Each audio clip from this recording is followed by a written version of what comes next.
I got a real good treat for you guys today. I got my man Eli over here. We're gonna talk some business, and we're gonna get in right to it. So, what's up, Eli? How you doing, bro? Good, man. How you doing, Wes? I'm doing pretty good, bro. Hey, so look, so I wanted to jump right into it. So I've been dealing with some stuff in sales myself, just like any other salesperson would, or in a sales job, in a telemarketing job, or door-to-door sales. Doesn't matter. It's just sales. So a lot of people, what they want to know is, what do you do when you have like a really bad day, or like even a really bad week, and you're not doing well in your revenue, and you're not really pulling in sales, and you feel like your pitch isn't working anymore? What do you recommend for people like that? Because I know there's people that just want to quit when they first start a job and it's not working out for them. Oh, this one's kind of easy, but Hmm. I get the question because it was hard. It's hard like when you first start sales. Like when you enter that room, everyone needs a different environment, to sell in. Some people are comfortable selling, in big groups. Yeah. Some people you can lock them in a room by themselves and they'll make $1 million, but you put them around 100 people and they won't be able to say a word. So it's kind of, where they're at, in Hmm. sales and in their life. But having a bad sales day, I mean, the best thing I think you could do is get out of your own head. Go do something that takes you out of the business, Hmm. takes you out of thinking about that paycheck or the next, how you're going to get your Yeah. money, and just clear it out. And then remember, tomorrow's the next day, another day, and Hmm. see how that goes. And That's maybe, good. sit by someone that's better in the office and listen and take advice if what you're doing isn't working out, because obviously Right. maybe you're doing something wrong, or maybe it's just a slump. But there's always someone better than you in a work environment, or someone that has Absolutely. different sales techniques that you can go sit by and learn a Hmm. lot from. And that's what I did at the beginning. The first couple of months when I started doing sales, I wasn't making any money at all. What I would Yeah. do is go sit by the best salesman and listen to him pitch, and in the end That's it great. paid off. So Hell yeah. No, yeah. absolutely. That's definitely good. Taking it back to the basics, that ties into that too. Like, if you go sit next to somebody that, like, that's been there for a while and they're the OG, and you just started, and you got it down and shit.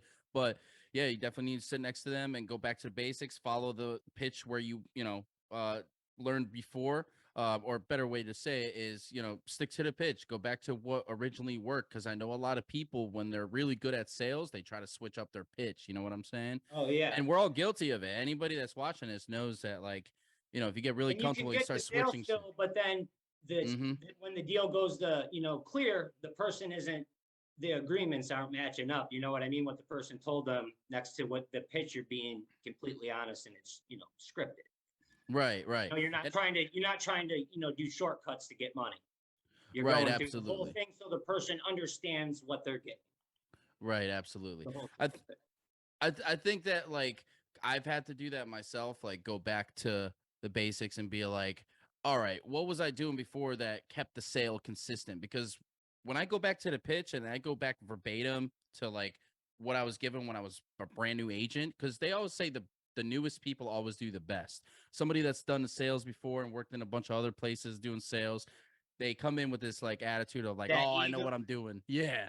The I ego. mean, I was that guy. I am that guy. You walk in that Yeah, office, same. you think you're the best, and then you just get cold feet.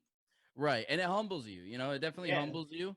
And that's kind of what has to happen when you're doing bad. I think that that's one good tactic that works for me personally, is like, I have to be like, all right, I know I'm not getting any sales. What's going on? Am I possibly switching up my pitch? Am I possibly a little pissed off right now? Can they tell that I'm a little frustrated? Because if the other person can smell through the phone that I'm having a bad day, or that, I'm really trying too hard to close this account or close this deal, it's gonna just trigger sales resistance, and I've been Yeah, learning and about then that. it yeah, and then it kind of plagues the office too. You know what I Right. mean? If one person gets in a bad mood, it's just like chicken pox. It spreads throughout the whole office, and then the owners are mad. You know what I mean? And then nothing's working out. You don't want a negative person in an office ever. And Funny like, story, not to cut you off. Funny story no, that you said that. I had a job where I was sitting there and I was on the headset, right? And it was my buddy sitting next to me. We're both having a bad day, we're tight. I'm like, you know what? Fuck this shit. I hate this fucking place. Blah, blah, blah. So I got in a bad mood, right? A very bad mood. little did I know that my bosses were listening to the headset, so they were tuned in or whatever. I had no idea. I used to do that. Wasn't even muted. I wasn't even muted. I didn't know that you had to mute because they're still listening, even when you're not on a call. Even when it's not on a call, they can still hear it, even when you're on pause. So they almost fired me because I was being negative because I caused the office to start having bad vibes, bro. And that's a real contagious thing because the person next to you, that's another thing I want to touch up on is sales is a very independent thing. You know what I'm saying? It's really on like they say it's a team thing. All right, guys, we're doing this as a team, as a team, as an office, we brought in $20,000, $30,000, whatever it is. But each person, if they're not doing their part, bro, the team's not going to work. It's kind of like a football team. If the quarterback's not fucking thrown right, or if the defensive end's not protecting the quarterback from getting sacked, you know what I'm saying? Then and what's important, what's important and what can kind of, eliminate that problem is,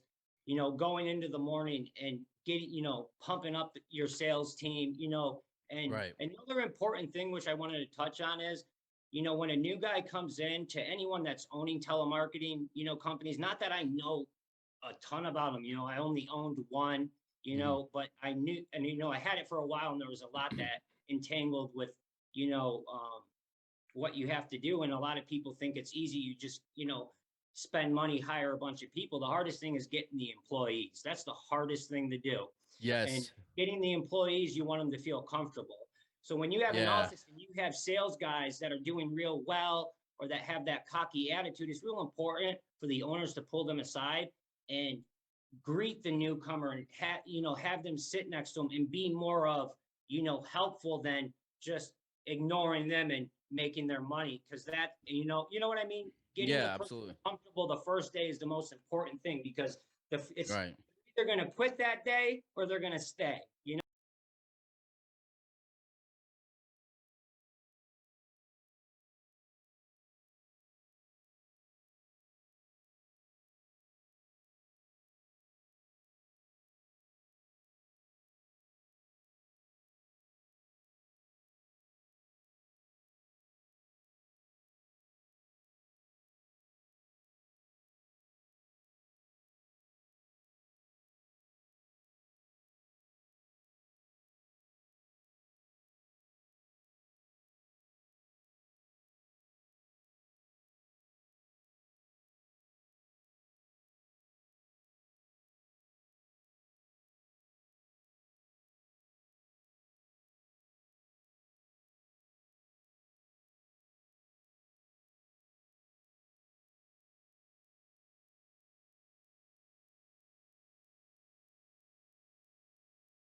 I mean, I'm talking to, even if you eliminate the chargebacks, normally you put up a contract, right?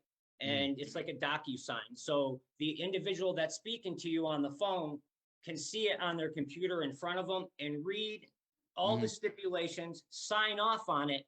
So they're agreeing to that, 90-day term, to where, okay, if you don't like our services, we will give you your money back right away. You get it back instantly, instead of going into a chargeback for 90 days, which is going to take 90 days. You put that, you put that in the contract there, and that'll eliminate, the chargebacks. Yeah. And you just have to check the emails to see if these people want, see if the individuals want their money back for their product. Right. I think exactly. And I think that's one of the best things a company can do that I actually take as a reputable company. When I look in their terms and it says, if we don't deliver or give you, best satisfaction for the services or product you got, 90 days, give us a call and we'll refund you. When I see that, I'm like, all right, this company's for sure, trying to make sure that they're taking care of their clients. And you can hear it when you call them or you try to get service or whatever. Another thing I wanted to talk about while I have it on my mind is what do you think of this? Because I know that a lot of workers, they're trying to switch to computer everything. Everything's like bots now. Every fucking company is, mainly being online now, and they don't really I have mean, any like, so workers. they want them to work from home, from their computer from home, right? No, I'm talking about like they have bots, where they program a bot to respond to the messages for a Okay. person inquiring about like a service or a product online, for like Facebook and Yeah. Instagram. Yeah. Okay. The problem is that yes, they're trying to get rid of the workforce, less people to, that work. Obviously, the less they got to pay them and more profits for the owner, right? But the And problem more they can is, pay the employees that they have. right, exactly. And they can make sure that those employees are, good employees and that they don't have to fucking worry about firing them, a year or two down the line. They got a solid team. Yeah.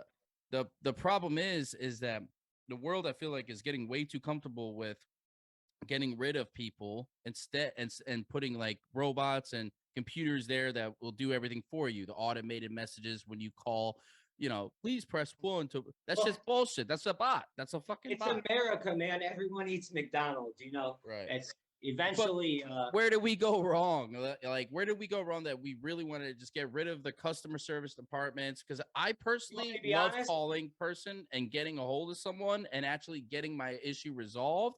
That I think is the company's best thing that they can have going for them, is having a customer service department that actually fucking answers. But now Comcast, if you call Comcast, bro, you're gonna be sitting there an hour going through all the options. If you press the wrong button, it'll fucking hang up on you. That's funny that you touched on that because I mean, Yeah. customer service was the main reason, kind of why my business went under.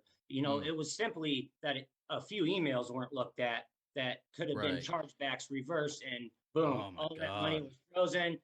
I woke up the next morning, I didn't know what to do. You know what I mean? And there's nothing Right. you can do. So like, it's always good to go into a business with an investor that has a lot of money too, because Right. then normally the merchant is more gentle with you when it comes to chargebacks. When Well, you're that's the thing. Like I also, that's the thing, bro. Like I also, as a business owner, you have to look at those emails because nobody's gonna take care of your business better than you. So if you, let's say, your manager leaves or gets fired or whatever's going on or isn't delivering, you got to depend on your manager and everything else to look at those emails, look at those voicemails, look at a text message, whatever you have, because like you said, one little email, one little thing can mess up your whole entire business and your reputation. absolutely like and like when you were working for me, you saw like normally I wasn't in the office as the other three owners. What I was doing was normally handling the bank, the banking, the accounting, and the outsourced, like marketing and all that. And I put three minds together that knew this industry. You know what I mean? And that's kind of how it Mm, became four owners. I didn't really know what tech support was. And right. I started a tech support business, you know what I mean? But sometimes it takes, finding a couple other smart people. You just got to be safe and pick them right. You know Right. what I mean? And So what would you do if, like, let's say, God forbid, what do you recommend? Because this is a perfect question for you and for people watching. Let's say there is a person who's got two other partners, three other partners. Let's say something happens in a year or two or whatever. How, what do you recommend for somebody that has partners that fall off or aren't able to deliver? Do you recommend that that person, let's say the one that's left with everything, be as knowledgeable as they possibly can so they can take over? Or I mean, see, it depends. I mean, if those people were your friends and that got into it, or if these were just random people, it's a different situation. But I always think that if an owner is to be let go, that it should be a sit down meeting. There should be a vote, and there should be also a vote within the office about how the employees think the Mhm. owners are treating them. And it all be based on that, not just based on what the owners are going to do, because a lot of time those other three guys are going to want to, they're going to want to get people out fast enough because then their money goes up. They get more percentage of the Right. company. So I guess it would, or maybe comply with managers instead of employees. Maybe a managers like do a little vote. I don't know, Right. but yeah, that's always a problem. That's normally what happens down in Florida. There's Yes. normally a group of people that starts a company, and then you're hearing like a month or 2 months later, this person just got screwed over and cut out the company. I think Yeah. it happened with ASAP. Sorry, for mentioning them, anyone that worked for them, but Word they're goes gone. around fast. Yeah, you know, it Yeah. just went around. I mean, everyone, you know, a lot of telemarketing, it's temporary. So when you get into it, normally, you know, I got into it to make fast money to do something different. I don't want to Right. do, you know, I don't want to be a slave to the phone the rest of my life. So Right. I did that to do something different. I think you did the same thing. I think Absolutely. everyone that goes in it with like motivation, like you or me, like how you started up a business too down there, they're, you know, going in it to do something different. So your sales performance is just going to be better than the person that's going in there trying to make it to the next week and is Right. perfectly okay with that, because there's a lot of people that are perfectly okay with living check to check. And that's what I was touching on with the employees, the quality of the employees. These employees are okay with getting $200 a week nowadays, 250. They're all right with that. And it's sad. It's like, where's all the hustlers at, bro? Where the Yeah. fuck did everybody go? I'm looking at a fucking empty room. It's See, crazy. that's the thing. That's the thing. It's like when it comes to telemarketing, especially down in Florida, I don't really know how it is in Ohio. I haven't really, you know, Me neither. explored that. Never Yeah, looked. never looked. But down in Florida, literally, it's like telemarketing is like you have a neighbor. Like there's Right. one telemarketing office, you can go walk Mhm. out, you know, and you're having a cigarette, and then the other telemarketing office is trying to get you in there. So You could you know, flick your cigarette, it'll land in their yard. Yeah. so so it's all about, you know, the person that's running it, to the employees, you know, the background, can they trust you that they're going to get their paycheck in 2 weeks? And Right. you know, I mean, I remember one time, this is when you know, this is before you started working for me. I think this is around like 12 or 13 employees, and we were dealing with a merchant, and it froze. And I mean, at the time, those employees were my friends, but also I needed to keep them there. You know what I mean? And Right. I came out of my pocket to pay them until we had to find another merchant. You know, I still made sure that they got their paychecks, and Very God good. bless them all. All of them stayed there with me. I think you know their names. I'm not going to mention them, but Sure. those 11 stayed with me all the way till the end. You know, which was awesome. You know, that showed that, you know, they really cared and they love their job. I mean, Right. I wasn't too hard of a boss on anyone. You Right. know, I'm harder on myself, so like it does kind of like, seep into my employees, because I do expect employees and the people on my team to, do what I'm doing, because that's the goal, right? Is if you know yeah, you're great at something, duplicate yourself, right? Try to make a baby, you might want to say, at work, at your job, at your business. You're making babies, you're hatching babies just like you. They're your yeah, kids pretty much if you're schooling them and they're sticking around, they're family at that point. Because yeah, yeah. You got it. I mean, you got to. I mean, I really like to stay close with my employees. Like, you know, I had a group chat with all you guys. We had morning meetings. Um, I mean, it was fun to go to work. You know what I mean? that's It what it was should fun. be. It should be fun to go to work. You know, even you know, even on days people didn't make money, you know, there'd be a good time. You know, but Right. I don't think there was too many of those days. Right. Because like the thing with me, dude, like I call myself the successful loner because I feel like I work better on my own. You know what I'm saying? Because the thing is I have such a high expectation of myself that a lot of That people you put can't it on be. people. Yeah. And a lot of people can't keep up with that, is what I'm getting at. A lot of people they can't hang. You know what I'm saying? I'm going to say it straight up. I don't give a fuck. They can't hang. I don't give a shit. Yeah. Because that's really what's going on is once you see yourself putting in, all the work, then yeah, it is easy, to catch a resentment, I guess, Yeah, people are feeding off you. If Right. people, yeah, absolutely. I mean, but in the end, you know, in the end, that's our job to you know, get those, you know, not have those people in our And the lives. thing is what I was getting at is before, these people are happy with the $250 a week, $300 a week or whatever. And what I'm saying is they will get jealous of somebody who's in there making deals and making stuff. That used to, back in the day, what used to motivate people. People used to be Yeah, that's what I motivated, said. Yeah, you go sit next to that person and listen right? to them a couple days, and then Don't you'll hate on them. yeah, don't yeah, I Fuck. know. And that's what they're Yep. doing. They're hating nowadays, and I've seen that, and I'm really tired of that. I want to touch base on that. Is a lot of places nowadays will hate on you. A lot of the employees will hate on you. There'll be people who are hating on you. They hear that you want to start your own company someday, doing that. They are like, oh, nah. So like the thing is you got to keep doing what the fuck you're doing, and if you want to do it, because all those people are strategically put there by God. to Yeah, no, absolutely. see if you're going to pass the test. Are you going to believe in yourself? Faith? Can you see the vision before it happens? And we were talking about that just now earlier. Is you got to see the vision before it happens. You got to see something there that other people can't see right now, because that's how all the greatest people fucking made it, bro. They had Well, to yeah, and then you see. better jump on it because someone's going to think about it in the next 30 minutes. You know what Right. I mean? Somebody else is going to do it. Right. If you Yeah. could think of it, somebody else has thought of it too. Yeah, and like back on like the employees coming in, like being happy with like $250, $300 a week, you also do have to look at where these people are coming from. You know, a lot of times telemarketing jobs, it is their last chance. You know, they can't get jobs anywhere else. So you do kind of have to put that in perspective sometimes.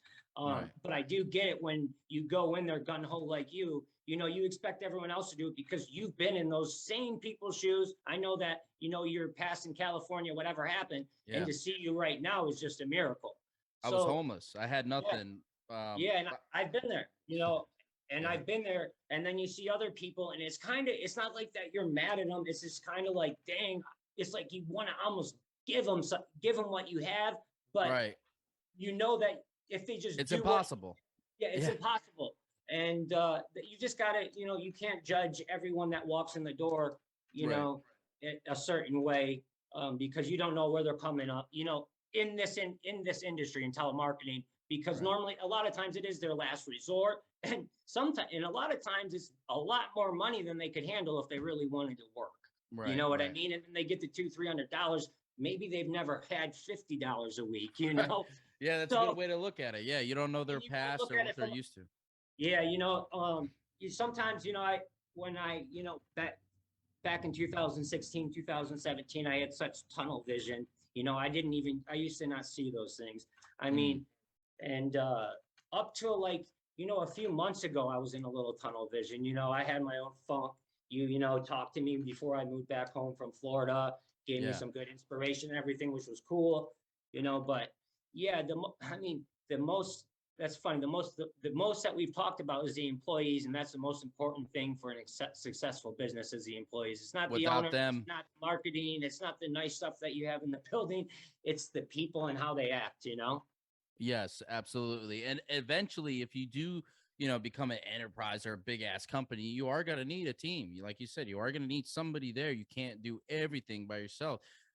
These people with And all these accounts, social media, and these YouTubes, and eventually they get somebody who helps them.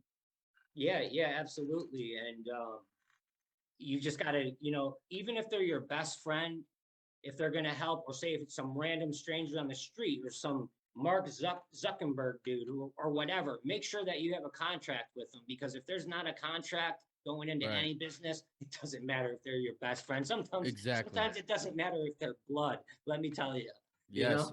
know. Okay, so very good. That's something that I experienced myself now that you mentioned it. The successful owner, me as that guy, I've had a lot of partners that were not good, just like you have. And I've had partners that literally we just didn't see eye to eye. Like, just we totally looked at everything different and it Yeah, I really wouldn't say collides. not good. I wouldn't say not good. We were just all very different. You know what Yeah. I mean? I mean, let's put it real quick. I'm sorry for cutting you off, but you No, know you're what I good. mean? I was the only one of my owners that believed in God.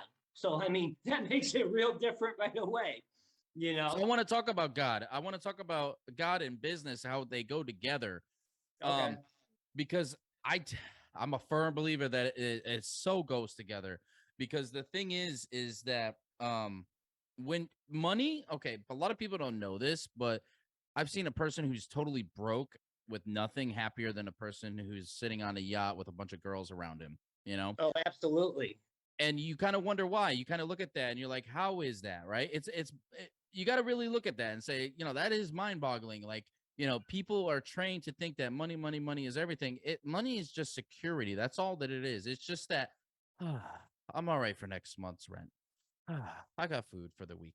That's all it is. It's just a blanket. It's just a security Yep. blanket to me. So Yep.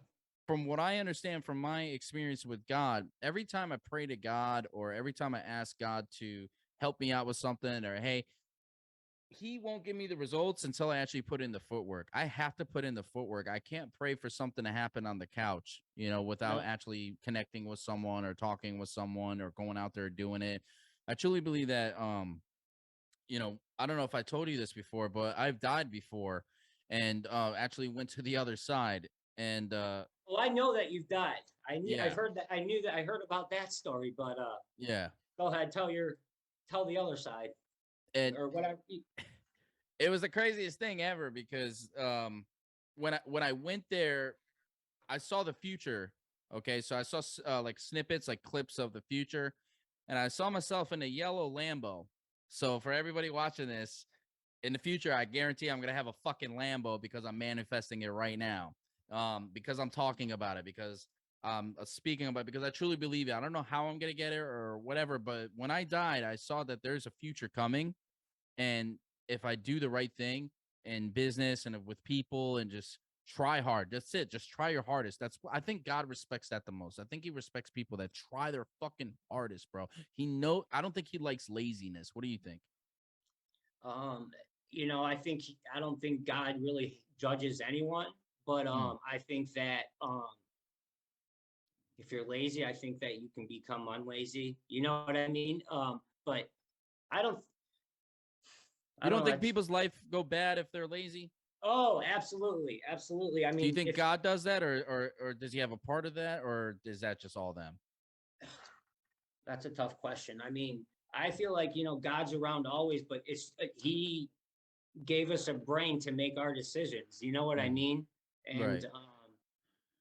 Do you believe that it's written already, like your future, like your fate and everything by God, no, or no? absolutely no. You think it's all No, free will?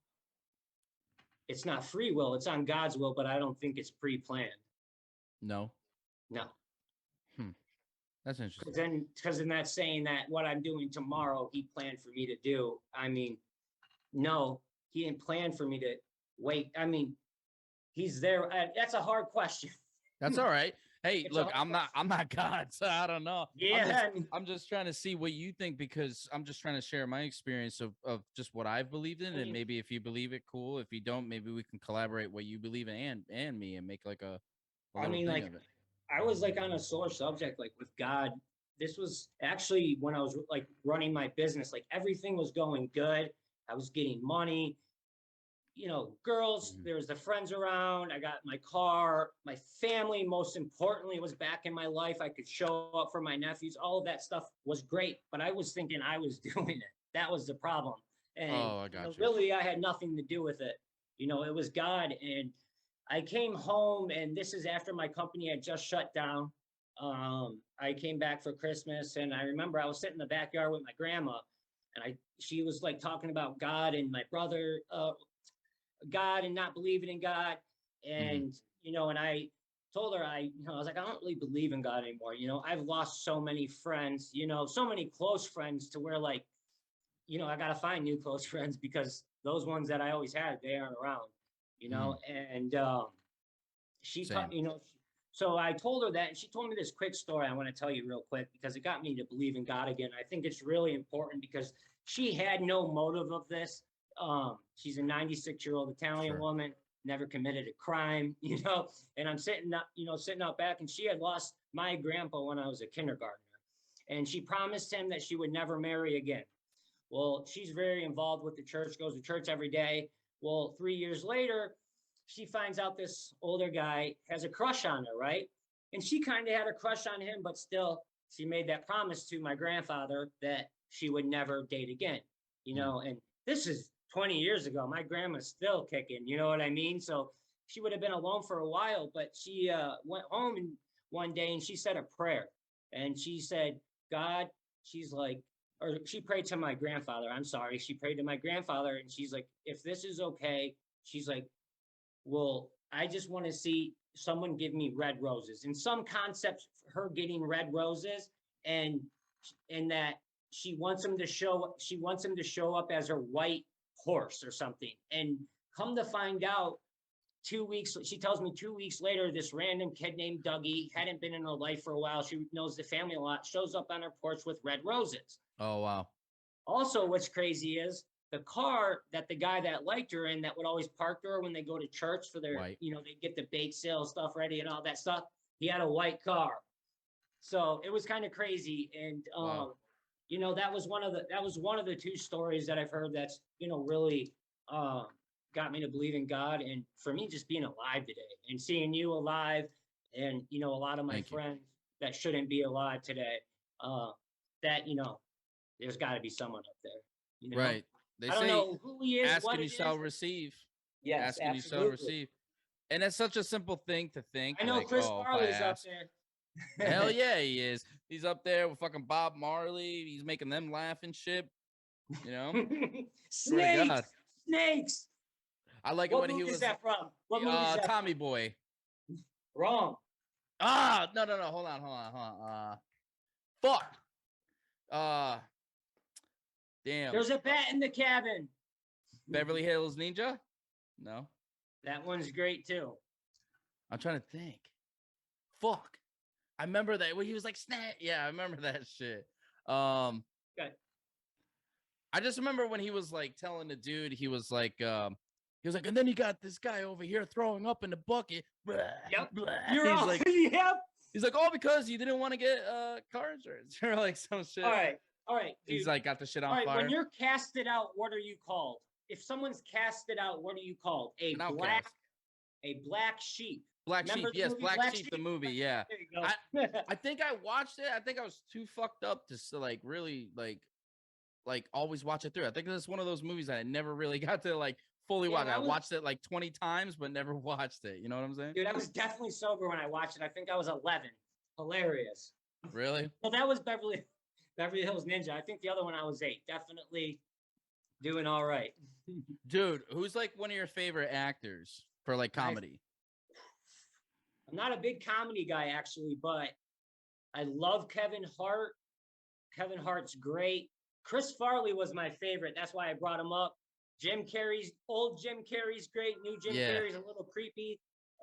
Yes, I was just talking about that in the last podcast. Talk about in Sonic Hedgehog. He's a fucking weirdo in there, bro. Yeah, and Adam Sandler's great. Like, dude, he is a G in that movie. Hustle. Have you seen that on Netflix? The basketball movie? No, you gotta watch that. They say it's one of his best performances. It's awesome. Yeah, it's got like all the famous people for the basketball from NBA in there, like as the actors and shit. It's sick. Yeah, man, I miss Happy Gilmore. That's one of my favorites. Yeah. Have you seen Uncut Gems? No. Oh, that's another Adam Sandler movie you got to see. That shit raw too, man, bro. I haven't been too big in the movies lately. I've been in the shows, mostly streaming shows. I'm a big true crime junkie. So, what do you watch for that? Oh, true crime. Everything. What do you watch for like the you watch like First 48? Oh yeah, First 48. Right now I've been watching this funny show, Inmate to Roommate. It's on A&E. Oh god, that sounds terrible. That just sounds like a bad time. Yeah, let's just put it. They're not lasting long as roommates. That motherfucker's called Bubba. Bubba, the roommate. Your local fucking gym roommate, gym junkie, fucking gym rat roommate, bank robber. Yeah, your local rapist. Come get your autograph from your local rapist, guys. He'll be on A&E at 9 p.m. Eastern Standard Time. Bro, I swear to God, that shit that Scared Straight and shit, bro. You see some G-ass kids up in there. Oh. Where they're like trying to scare the kids. I actually want to start watching that. I want to start watching that, bro. I feel like if I start watching jail shit, I'm just gonna end up in jail. Dude, that show. They watch that shit in jail. How the fuck they do that? That shit make no sense, bro. Probably to find out, trying to see if they're in there, but their homeboys there. Yeah, that makes no sense that they watch it in there. I've always wanted that. They're also. Well, what I can't say is that show is the closest to real. Like if you're watching that show, that's really what goes on there. Outside the cameras, that's how it is in there. I mean, in the county jail, yes, that's how it is. You know what's hella funny when you go to jail? You know what's hella funny? You know what's fucking funny when you go to jail? So when you go there, this is how the TV. It's not funny at all. Nothing's funny about it. It's not funny, but it's funny afterwards when you think about it. Because like, dude, you'll have a TV over here, right, on like the main population, and a TV over there, like somewhere else, and like maybe another. One's for sports, one's for gambling and sports, one's for movies. One's for the Spanish dudes, like Spanish and white, and then Yeah, all the white dudes are hanging around the Spanish TV because that's like the best shit that they can watch. It's got some bitches. It's got girls on there. But you can't understand nothing. Telemundo. Bikinis. I forget what channel that is. Yeah, bro. That's like literally the whack bank fucking channel for them, bro. They got a Jerry little whack Springer. bank. Bro, Springer. He's from Connecticut, bro. That's where I'm from. Is he? I thought he was from Ohio. I know he does the show in Connecticut. He might be from Ohio though, but he does the show in Connecticut. I've always wanted to go. I just wanted to pull up and fucking just wear a vagina suit or something. I don't know. You're insane. Just front row, like, yo. Right. Bro, so how long? So how many? So how long have you? When did what got you to start doing this podcast? All right. Like, was it like, because I know you were working really hard with the business and everything, and like employees weren't really working out too well for you. I remember you called me a couple times, and I really couldn't tell you what to do. Yeah. I know. It's like one of those things where you just got to say fuck it, and if it's something that's not working out for you, you got to just let it go. I'm definitely gonna make this like an everyday thing, whether I have guests or if I have solo podcasts. But the thing is like, I just knew that there was a lot of shit that people relate to with me. And I knew there was a lot of shit that I could help people with when it comes to like relationships, when it comes to being a good employee, being relationships. That's the worst, bro. That's like one of the worst things. I just broke up with my ex and she's fucking insane, bro. Stalking me, doing all sorts of crazy shit. She demolished my car. She put shit all over my whip. I talked about that in the other podcast before. Yeah, I told her we're done and I didn't want to be with her because like there was like tons of drama and shit. So I've known her for a long time, but the problem was that after I broke up with her, I still had my money that she had because I gave it to her for rent to hold on to me, like for, right? Like a little sad. I'm like, here, hold on to it for me, right? So yeah, big no, bro. So I broke up with her and like all that shit happened. I was like, damn, she still has my fucking money. I totally forgot. I'm like, oh shit. So I'm like, all right, we're done, and I need my fucking money. So I'm gonna see you, and you're gonna fucking bring me back. So like, here I am, like demanding like my money back, like while like I'm breaking up with her. I know I should have got the money first and then broke up. No, you should have chalked it up to the game, and then none of the stalking would have happened. Yeah, I know. So, anyways, she's like, okay, I have it, blah, blah, blah. So she came later, right? So she gives me the money. She like didn't have $400 of it because I gave her 1,000. She didn't have like 400 of it. And I was like, what the fuck? She's like, I'm only allowed to got like 500-600 a day or some like dumb shit. I was like, that's bullshit. I was like, you can take out 1,000, nigga. I never seen any motherfucking bank that doesn't let you take out 1,000. Come on now. So she was trying to bullshit, and I gave her cash. So I knew, she doesn't deposit the money in the bank, So I knew she was bullshitting me. So I was pissed. So hey, she needed it more than you, bro. I guess so. Yeah, clearly. So then I go upstairs. I'm trying to like walk away from her. She goes upstairs, slams the door open, puts a hole through the fucking wall with the doorknob and shit. So they fixed it, the apartment, thank God.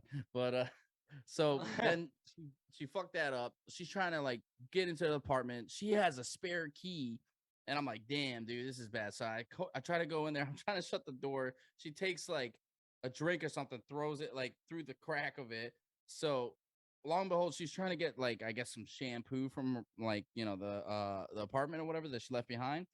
I brought that, I got that shit and I threw it out in the hallway. And then she took it and like squirted it all over the door and shit.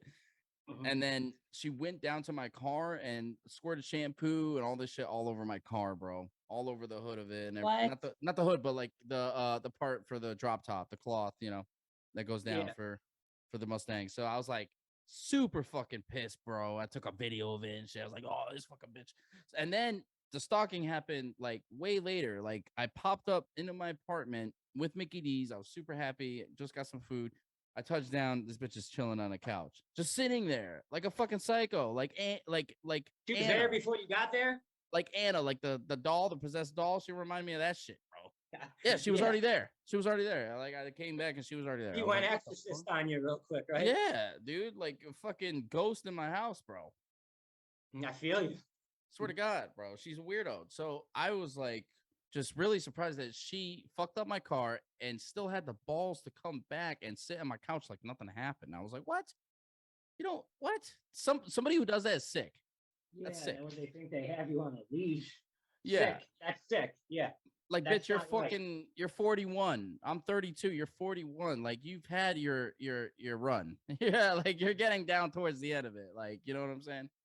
Yeah, yeah, He yeah. knows that. And I've I'm not never above dated. nobody. I'm not above Yeah, her or nothing like that. It's just it didn't work out. Like, she was about some bullshit. I wasn't. yeah. You guys had different. You had different agendas and different. She wanted to slow me down from doing what I want to do. I wanted to become a real estate agent, and I signed up for a course. And I remember we were fighting about that because she wanted to spend more time with me. That's Low what I'm key, trying to do. low key, good for you, bro. I hope you get it, man. It's one of the hardest tests in the world. That bar exam. Saw that I was learning a lot quicker than her because I was like putting in between my business while I was running my business. I was studying how to do real estate and do flipping and rental investments and shit like that. So I'm basically putting myself in like the shoes of a real estate agent from an investor standpoint. So Yeah. she wanted to do that as well. And she was really pissed that like I was taking this course, and that's what it really was. She was saying it's because she didn't get to spend time with me because I was studying, but that's bullshit, you know. She was really upset that I was like going ahead and learning because she was trying to do flips too, you know, on houses. And What did she feel that like you were getting like you were like moving faster that you weren't going to want her anymore, and she started not yeah, liking that?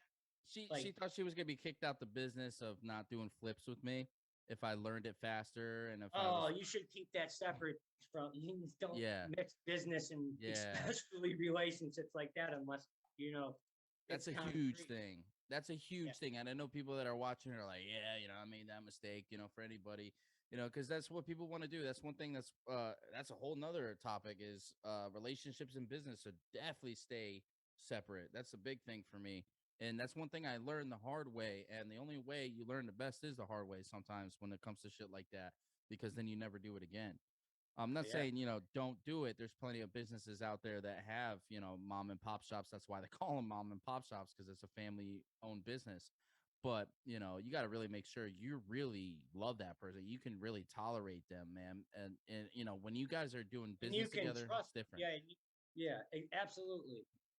Like or like I mean, I can see like a couple that's been already married starting a business opposite than someone that's in a new relationship or just dating.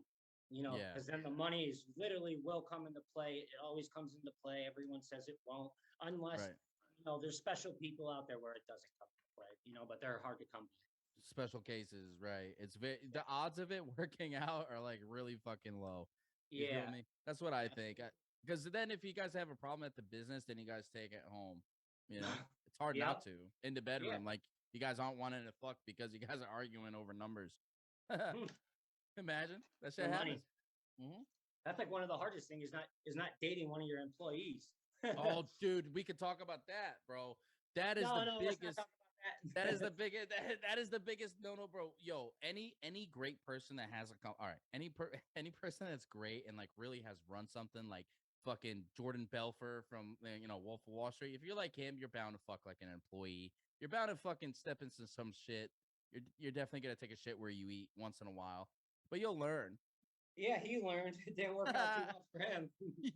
he had that fucking yacht in her name, bro. So dude, I look at that dude. I love Jordan Belfort, bro. I think he has a very old school way of selling, and there's the new model and there's the old model.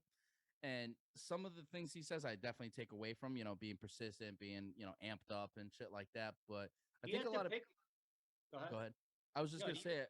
I think a lot of people are starting to find out that people are resisting if you're really a hardcore salesman. Hey, how you doing? How's everything? Oh, our company's they're like, oh, the if goal you're is not to push it on them. It's right, to lure them in. right, is to give them bait. So if they're like, oh, Bridge, well, what's that? it kind of starts off with like bridge of commonality.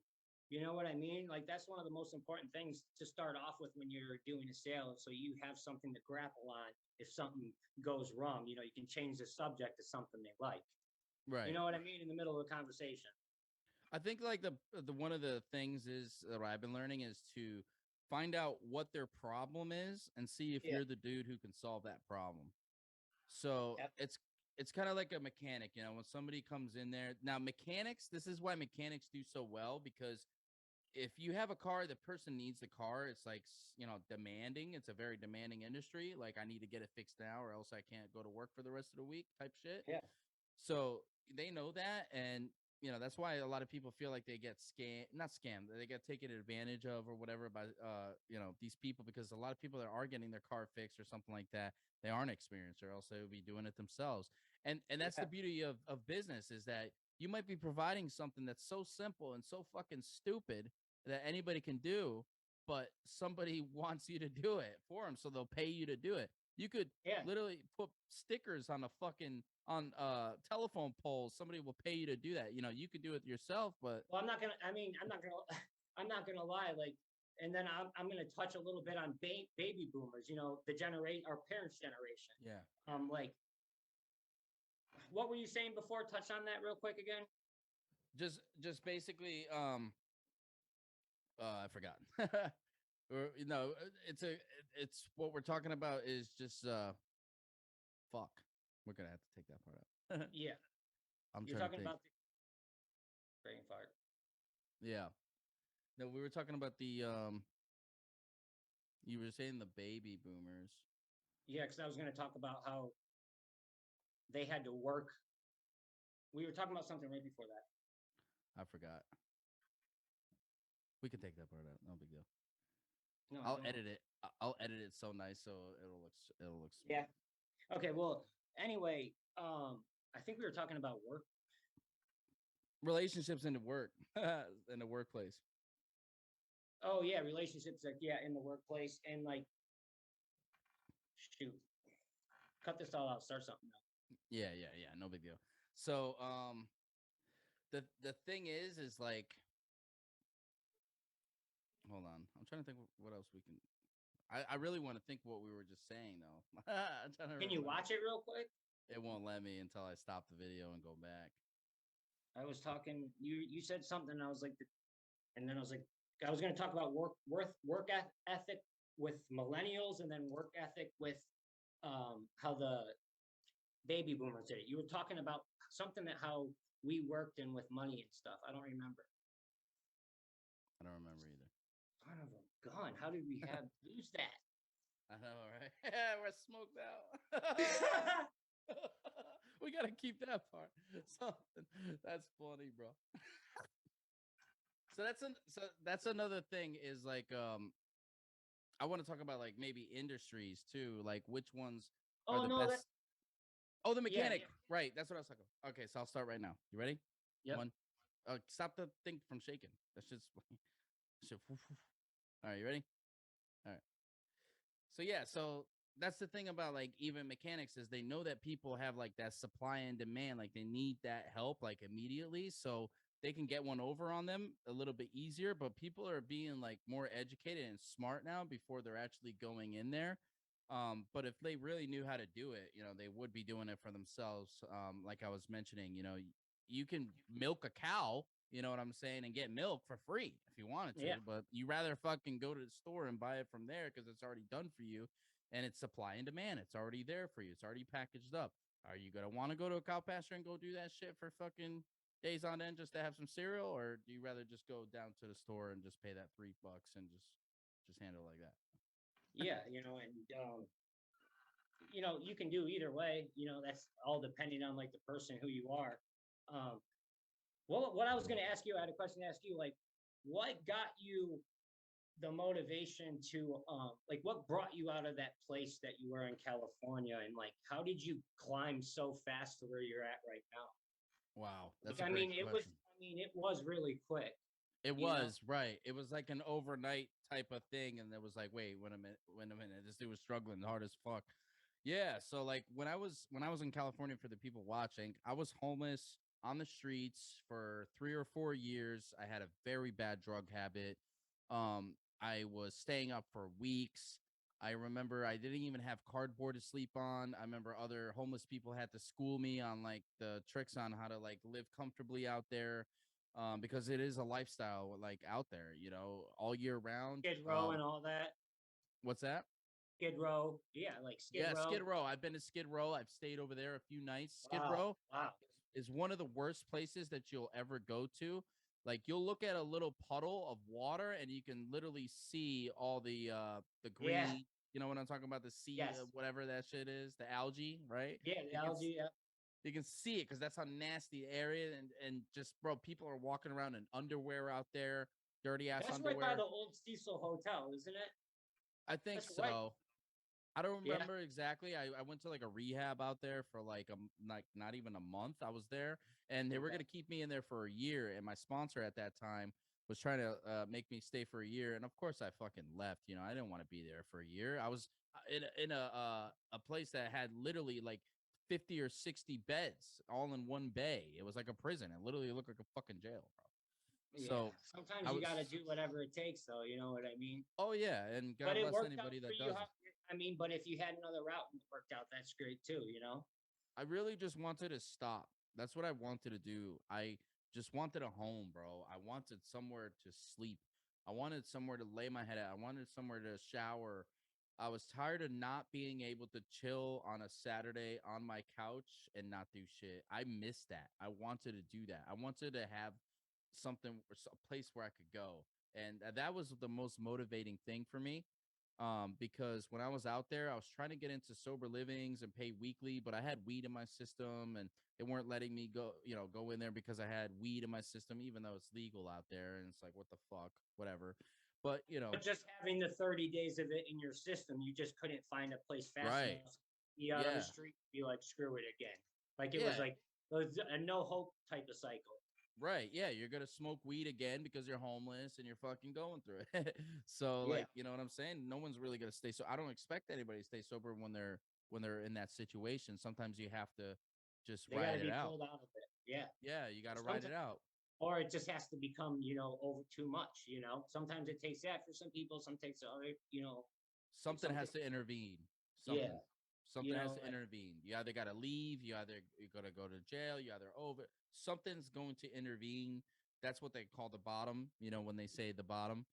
That's when yeah. you have that breaking point where you're at that fork in the road and you're like, all right, I could either be a piece of shit and have everyone hate me and fucking hate myself. And that's the thing. Once you really, when I was out there, I really hated myself the most. More.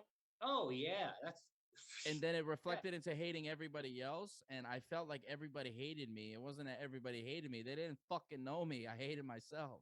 Yep. That's You know what I'm absolutely. That's saying? perfectly. Yeah. That's perfect. That's And I was perfect. paranoid. I was paranoid. I was extremely paranoid, thinking that the government was after me. And you know what? They possibly were, because when you're on that shit, that bullshit, and you're up for weeks, you're opening a door. That's one thing that a lot of people don't You're talk meeting the about. wrong people. You're meeting wrong people and making the wrong That, connections. It's just of going. course, that. But Yeah. you're opening up a portal, a door is what I'm saying, a portal for bad spirits when you're on hard drugs like that. When you're on meth and all that, they call it the devil's drug for a reason, because it opens that door.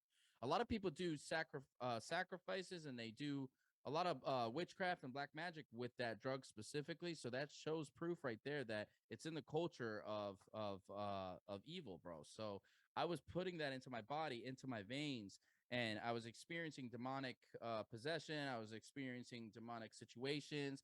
I've seen so much shit that a regular eye, the regular person, would be fucking terrified to see. And I went through it and I faced it, bro. I faced it like a fucking G. That's what I can say. I can literally fucking tell anybody and look at the hardest man on the planet, look him in the face, and say, I faced something that you probably never even recognized was even Yeah. part of this world. Yeah. But there's. I've seen situations happen where it was like, did somebody just reprogram this reality right now, specifically for me? And it was getting And to that's, that yeah. point. And that's how bad it gets. When you're on that stuff, and really, you have to come out of it. It's you have to do it. No one else is You really gotta going to want pull it. you out of it. You got to want it. And it took for me, like just not like I didn't even like when I was like at the end of like when I was using, I wasn't even liking, like I wasn't enjoying it. It was just like I had to do it to function throughout the day. But then you can't function throughout the day because then you got to do it like it's You just a can't function cycle. if you gotta go away 10 minutes in the bathroom every 20, 30 minutes. You can't function like that. It's not functioning. Yeah, exactly. It's just, yeah, absolutely. And like the main thing, the most people that get hurt by it is our family and our friends. And then, at the beginning, we're getting mad at our family, we're getting mad at our friends. They're not helping us. They're not doing this. But really, no, they're helping us the most by not speaking with us or, Right. communicating with us, because that's what I needed to finally cut the brakes, because money was never an issue for me to get stuff. You know what I Right. mean? I always Right. could get whatever I wanted. But right once that happened with my family and everything, that's when, I had to kick it away, and now it's about me. It eventually has to become about you, and has to become about something higher than you. And then, and that right there brings success. And I used to get resentful. Absolutely. I used to get resentful at people that did exactly what you said, is they kicked me to the curb when I was really going through it. I'll never forget, to this day, I'll never forget when I really needed help. When I asked, there wasn't anybody there. That had me have a resentment against AA and NA and all that shit for quite some time, and I still do, just because I truly believe that a person, if they really want to stop, I think that that's the other way. You know how they say AA and NA is the only way that will help. No, I truly believe that the key is you truly want to stop, and you Oh truly yeah. want to have your life manageable again, because I don't care if you're doing drugs and whatever. If you can manage your life, go right the fuck ahead, bro. If you're killing Yeah. it, It's slashing just, life, yeah, it's just addicts. If you're an addict like me, you can't do it that way. You know what I mean? right? Or, Something will so get fucked up because because here's the thing: we're sacrificing everything for one thing. That's usually what happens when a person's on drugs, or if a person's got an addiction to anything. Doesn't matter if it's sex. Doesn't matter. That one thing that they're doing the most will take over everything else. That's what they mean by making your life unmanageable. You know. yeah, absolutely. And I don't want to make this podcast, about AA or the 12 steps No, or anything. I think it's great that we're But talking about it, because this but shit all comes in together, because employees and business and all that, people it's use about life, drugs, but they use and drugs too during those times. And they're, in this lifestyle of what we have, there will be temptations. If you're a successful person, you will have those parties. You will have those people that are trying to get you to go off track. Hey man, don't do your podcast. Come chill with us, come party with us. There's going to be tests, like I said, from God before, that he will put all those tests in front of you to see if you're going to go with them, or you're going to keep continuing what the fuck you're supposed to do. yeah, and it's different for everyone. Like, there's some people that can, just get sober doing, like, going shopping every day. Everyone's different. Right. I've always thought there's that extreme addict, and then there's that functioning addict, and there's that one in the middle that can just live life plainly and do whatever he wants, and it's a miserable life. You know what I mean? Or Yeah. you can choose the opposite, Uh, and us in the as 12 humans. steps, Go the ahead. I'm 12 sorry. steps is all that is really just showing you how to live in life. And really, those help me with work the most in business. I mean, it helped me with relationships in business. And then once you start once you start distancing yourself from it, you know what I mean? Like for someone like me, then I start falling back to my old ways, even if I'm not Right. using, Definitely got to stick to the principles, like you said, yeah, of the 12 steps, and implement that into your life. And what I've learned, the 12 steps, for anybody who doesn't know what AA and NA is, they're a set of steps and principles, basically, that just basically teach you how to not be a douchebag, yeah, take responsibility, be a good person, admit things when you fuck up, when you're wrong. These are all just basic things that our parents taught us how to do, or some of our parents, or things that mine as did. a human. But here's the thing, as okay, that's great thing. So parents raising us, right? Somebody taught you, whatever. So what I think is that a person learns whether they're taught something or not. I think that they're still going to learn what they're supposed to learn regardless. Because I've seen It just, people that it have might great be. parents and do bad and do everything opposite. And I've seen people who have really bad parents and do really good. Absolutely. It's all, like we said, it all comes down to you. And then, Right. like, and then some people, what's above you, you know what I mean? But it's very important, I think. I mean, I've seen kids that are successful that didn't have, say that they didn't have parents, but still they had some issues that were in their life. It is important to have your parents in your life. If you do have them, be blessed that Absolutely. you do have them in your life, because and good ones, that teach you how to live, because, that the people that don't, some people don't understand, it's very hard to come out. not having anyone there by your side, but people do it, and I respect anyone that doesn't have parents and that goes through that, The best and then thing. makes it, Go ahead. because nothing should stop you from success or what you want to do. It's only yourself that's going to stop you. Absolutely. Yeah, you're your own worst enemy. I absolutely believe that. I was my own worst enemy for quite some time. It's been me stopping myself from doing everything. And I was going to say, thank God my parents didn't force me to do what they wanted to do. You know how there's a lot of parents that force you to do a certain career, and you're going to be this and you're going to be a doctor and you're going to that, Or and if you're not sport, and that, you're playing this sport and you're doing that. yeah. And Yeah. the thing is, my parents were like that a little bit in the beginning, but then once they saw that I was so rebellious, thank God for that rebellion, because when I was rebellious like that, I found my own way. And once they knew that I was going to do what I wanted to do, they respected it. They said, okay, well, we can't have him do what he wants to do in bad things, obviously, that are hurting us and the family. But if he's doing what he wants to do in his business and he's doing this field, doing right, we don't care. Yeah, we Yeah. don't give a shit what he does. Do what the fuck We're you want to proud do. that you're doing this. It's Yeah. cool that you're not a doctor, pretty much, is Right. what you're saying. And Yeah, thank God my parents gave me that space. Thank God I had that space. I needed that space. Sometimes you got to know it. Like you said, it's different for everybody, situational for everybody. You don't want to obviously parent your son or your kid and just say, hey, do whatever the fuck you want to do. I don't give a shit. Yeah, you'll be all right. And, it's not like that necessarily. But you don't want to over shelter them either, because then they're not going to know what the real world is once they don't have their parents. And I've seen a lot of that living in Florida, and kids get sent down there after high school, and their parents babied them their whole lives. Then they're down in Florida, and they're getting all their money they want, but they still want their mom. Right. Exactly.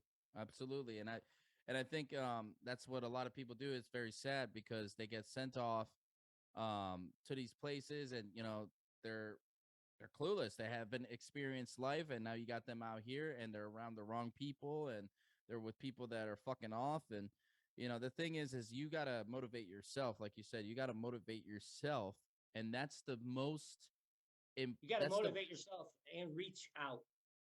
It's the biggest key, I think, is motivating. You have to motivate yourself, and then I think you can reach out after that, because if you're not motivated, you might as well just sit on the bench and just sit that one out, Yeah, because you're just gonna, and then who are and like another thing I want to touch on, like depression. Like I was talking to a friend just last night about it, and he was like, when you're in a depression and it's you thinking about, stop moving the camera. Yeah, you're just thinking about, that's my ADD. Sorry.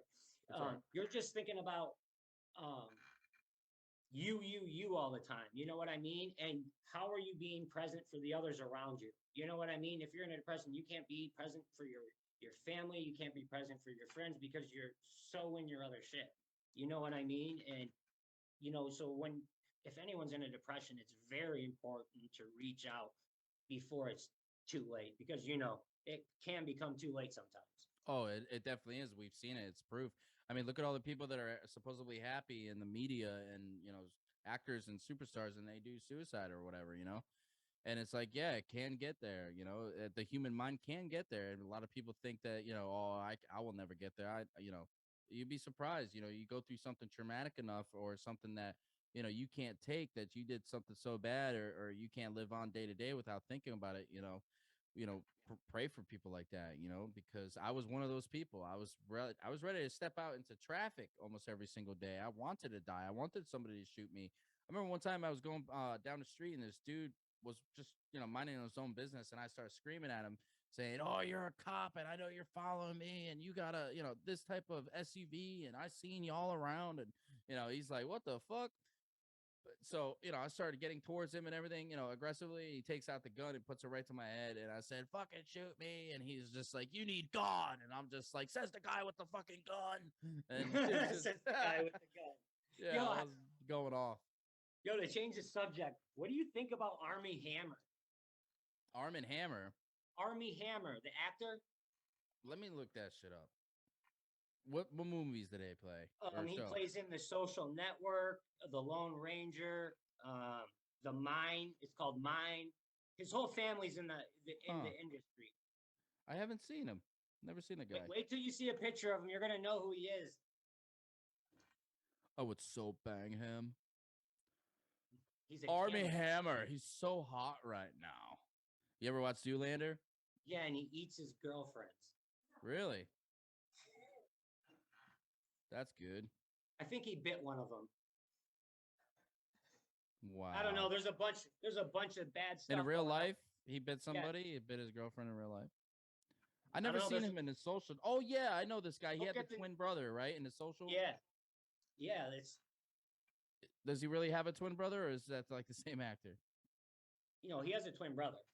Oh, you know how they like have a person that looks like a twin, but they're really not a twin. It's just the same actor. Yeah, I was just seeing if you heard anything about what's going on with What's going on with him? He's just in a lot of trouble. What'd he do? I don't know. It's funny because I just watched a movie with him it's called Mine, and it's about this guy, and he steps on a mine, and it's a 2-hour movie of him just standing there on this mine, and he plays in it. And I remember I'm watching ID channel because I told you I watched True Crime, and then it's Army Hammer, the truth of the Hammer family. And I'm like, what did this guy do? And it was like talking about cannibalism and stuff. And I know you're into current events and stuff more than I am. So I was just seeing what you thought about it. Jesus Christ. Crazy, I've been right? yeah, that sounds insane. You know what I really enjoyed watching when you talk about like the criminal shit. Oh, first I wanted to mention this. I was asking you earlier. First 48, bro, they always snitch on themselves. Have you noticed that when you look at the show? They always snitch on themselves. They never ask for a lawyer. That's the first thing you should say. Hey, I'm not talking until I got a lawyer. You know why? Because why? The real reason why they do that, they're scared to go to the jail. They don't want to go in there and wait for the lawyer and do all that shit. So they know they're going to go to jail. Even if they say, I want a lawyer, they're still going to lock them up. So they don't want to go to jail. So they're trying to talk themselves out of the fucking room. They're trying to see if they're going to be able to get out without saying they need a lawyer yet. Seeing if they have enough probable. They think they're smart enough. They think they're smart enough to beat them, but they're watching their every fucking movement, their behavior, their all that, right? Yeah. So there's a thing on Netflix that was actually pretty cool. It showed the dude that like killed his 2 kids and like his wife or whatever. Like he put 2 of them at his job. Like he worked at this like oil. Oh, in the oil tanks? Yeah, American you saw Monster? that? Oh yeah. Oh wow. You guys should all watch that. Everybody should watch American Monster. That shit is fire. Yeah, it's sad. That's a really sad one. Yeah, that shit was crazy. I couldn't believe it. And the dude, the craziest part about it was that the cop, he was so normal, and his life was so good. Yeah, the cop came. I mean? He had the body cam, and he was filming him. And the guy came home. Oh, where's my wife? And all. The dude was acting so chill. Yeah, well, and he was acting, and then he was acting so guilty. He went in that neighbor's house. He was shaking like a leaf. Yeah, that's what the guy said too. He was like, "Oh, he's acting different, or he's acting weird." And then they did the polygraph on his ass, and the polygraph was showing he lied about everything. They're like, "Yeah, oh yeah," and that. Why would you even take it? He just said he wanted to. Actually, no, it was already over for him. Yeah, why would you even take the polygraph, knowing, bro, that your ass is? You know what's crazy is girls are writing that, man. Like I read online, they're writing. He's getting letters, hundreds of like fan mail. Hella bitches. And how do you like it, man, that did that? You know what I mean? It's crazy. Well, here's the thing. Like, same thing happened with Charles Manson. He had a fan or whatever that was in the public, and she came in and married him and everything like that before he died. Yeah, they love that shit. Girls love that. When you look at those videos from like back in the 70s and shit, there's like tons of fans that they were like, yeah. Don't categorize girls like ones that are a little. Anyone, guys follow crazy people too. You know what I mean? Well, look at it this way. That's an interesting point that you have, because when you look at a woman, all right, this is what I know, what I've seen. A woman, they might stronger than we are. Well, you know, maybe emotionally, like being able to handle certain tasks, multitasking and stuff like that. Yeah, they can take that. But what I was gonna get into is that they love. I don't want to say drama, like you know, fights and shit. Though. You can't say all. No, I don't mean all, but most. Yeah, I'm gonna say most. Okay. They love. Think about this though. They love a mystery book. They love a murder book. They love a little bit of romance with a little bit of murder mixed in there. You got to admit that they do. There's a lot of women who read those kind of books. Yes. Yep. So you got to look at it that way. They love that shit. They love the drama that comes with it, bro. Oh, you man, you can't say that. So they read a book, they become a serial killer or something. I mean, if you always chill with a woman and watch like a movie, the girl always figures out who the killer is before you do. Yep. And who's gonna die first? Yeah, so They like they're always sick. know. Yeah, they're sick. They're sicker than us. I gotta admit it. Oh, I'm I don't know. gonna call. I'm gonna call it. Oh, we're some sick bastards now. Us as humans, bro.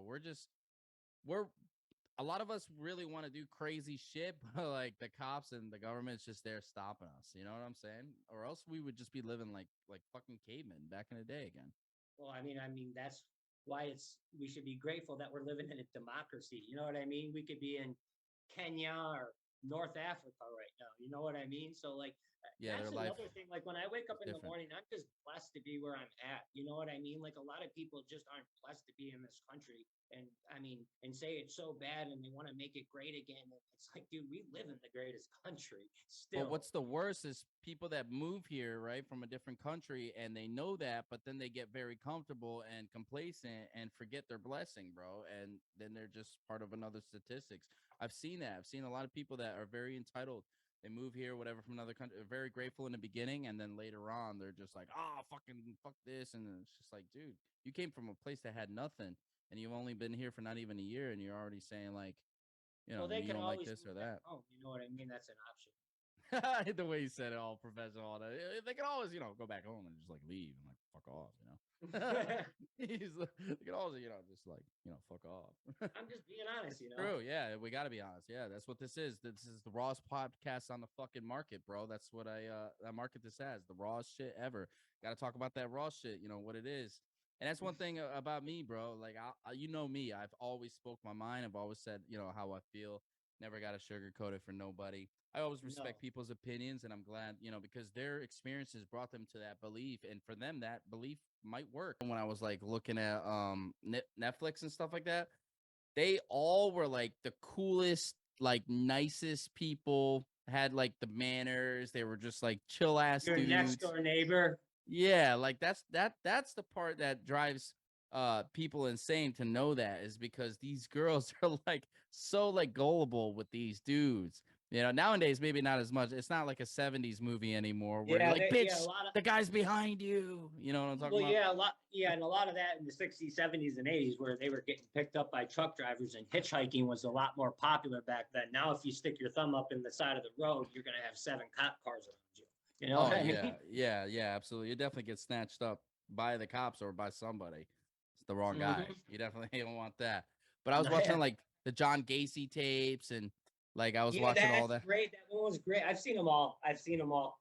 Yeah, yeah. So you were saying like those girls, that love these crazy dudes, but yeah, they all had girlfriends, bro. They all had like crazy girlfriends. Ted Bundy had his chick, Oh, but after when they get locked up, they end up marrying someone in prison. Yeah, that. yes, I mean, I don't know. that's That's just got to. weird, It's a certain breed. I right? mean, it has to be a certain breed. You know what I mean? But there is a lot of people. I was like, I told you, I was watching that inmate to roommate show, and like, there's people just like guy just did 20 years. People are welcoming them in their home, and then they got a list of rules. It's like Oh, these they're in guys. their house. Yeah, What? Oh, that's yeah. what they meant by roommate. I thought that they were like a roommate Oh in the man, it's prison. so it's hilarious. What? 60 days Yeah, in? Or my roommate's inmate to a roommate, inmate to roommate. where's that at? What's that on? A and What E, platform? A Oh and E. shit. Yeah. So it might be on Hulu then. Probably because they I got don't know. A&E. Hulu has everything, and that's the only app I don't have. Dude, you got to get on that, bro. I So don't know speaking what. of that, I wanted to tell you about that. Hulu right now did a big no-no, bro, with Mike Tyson. What They did a movie about him, or like a show, sorry, a show. And this fucking dude that they use for the character does not look like Mike Tyson. He looks like a fucking like a deflated basketball, like his head, like it's just all skin, and they made him look so ugly with a big ass gap between his teeth. And was it? Was it a cartoon or something they did on there? no, they have a It cartoon for was that someone though. playing him. Yeah, like it was an actual show. Like they're doing a biography show about him, and Mike Tyson is pissed. He hasn't gotten a dollar from them. They didn't even tell him that they were doing that. This dude looks nothing like Mike Tyson. It's a fucking insult, bro. It's a slap to this man's face, bro.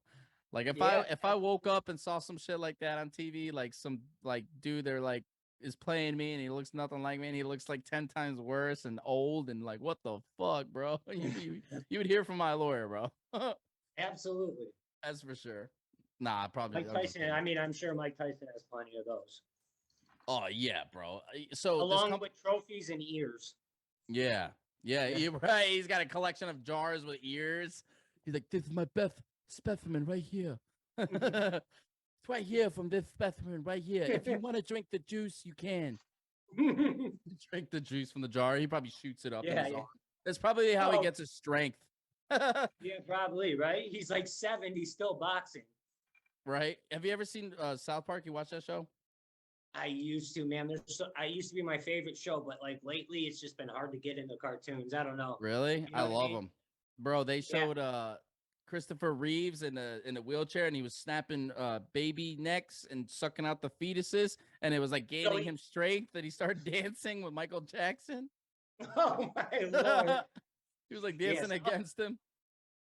Some of those ideas they have on that show, it's so crazy how they come up with best. Bro, like to sit in a room, like that's what I love about content creation like that, shows and that's why I respect Family Guy and American Dad and all that, because he really sits there and thinks all this shit up scene by scene. You know how much shit happens in one episode of a cartoon, bro? How much shit really happens in that? How much anime, like just it takes a long time to put together. Just to think the ideas themselves, just the jokes and the ideas that they have behind all that, it's just like, wow, like it's genius. It's genius. Yeah.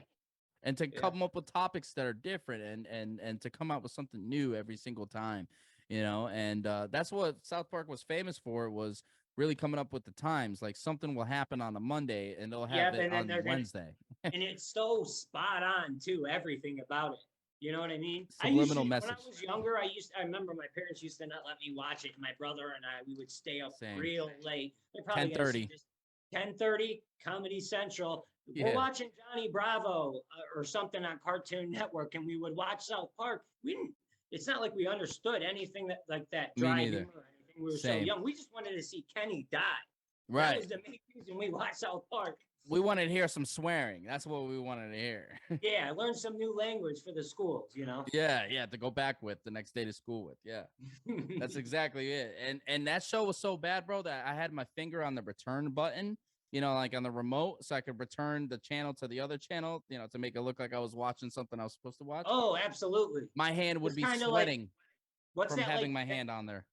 Like, what was that show on HBO? That one sex show, like at 10 o'clock at night, like Real Sex or something. Yeah, when there's all blurry screen and shit. When you're like, before there was the internet and everything.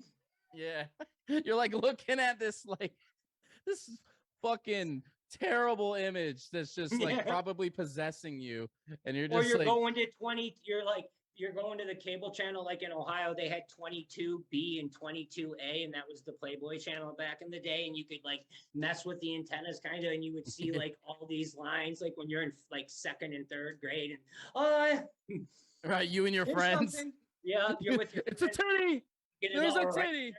Yeah. Right. You're like, freeze it. Finally, what was that movie that came out with Halle Berry? And then that ended all that. Swordfish.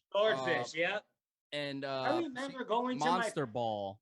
I remember going. I'm not going to mention my friend, but a bunch of my friends were over there, and I showed up to my friend's house, and I'm knocking on his door, and I'm looking at the TV, and it's frozen on Halle Berry, and I'm knocking on the door, and I finally come in, and they have that screen froze on Halle Berry. Oh my god! Just whacking it. Yeah. Just getting a good one in. Nice. That's what's up. It's just so funny. Like 8th grade, the little things that you did. Now kids are going on the internet. 8th grade, literally. Yeah, 8th grade.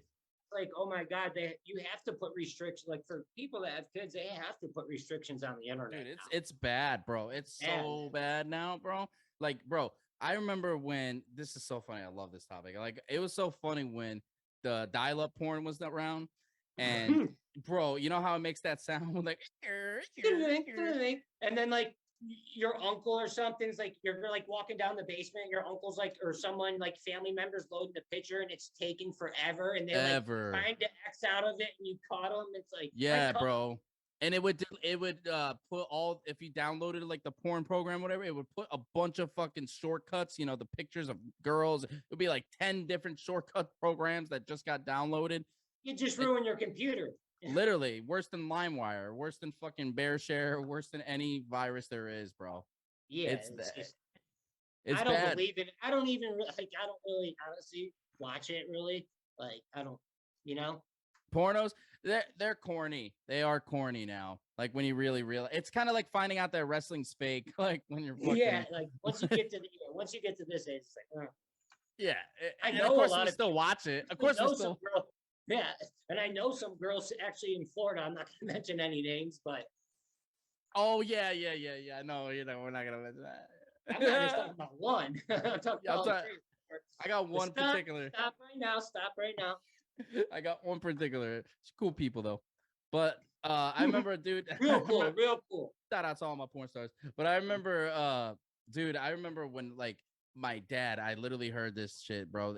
The wire for the connection makes that sound when it connects. The dial up, and it was like. Your dad was on the computer? No, I was on a computer downloading porn like at 3 in the fucking morning.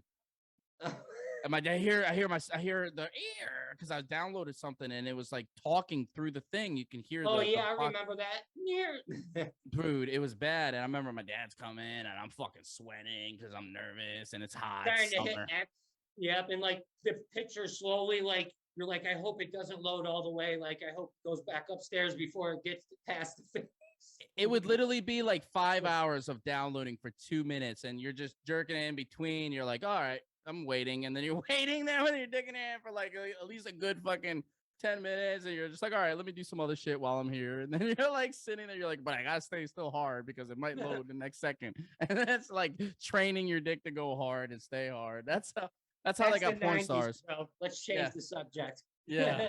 Dude, the 90s, bro, it's crazy how, like, if you really think about it, we went from track players to tapes to fucking from records all to a fucking phone. Literally, everything's in this. We went from the Atari to the Nintendo. I remember my dad, he had the Atari with like 400 different games. I used to love the Atari. I remember we got the Nintendo and we had so many games for the Atari.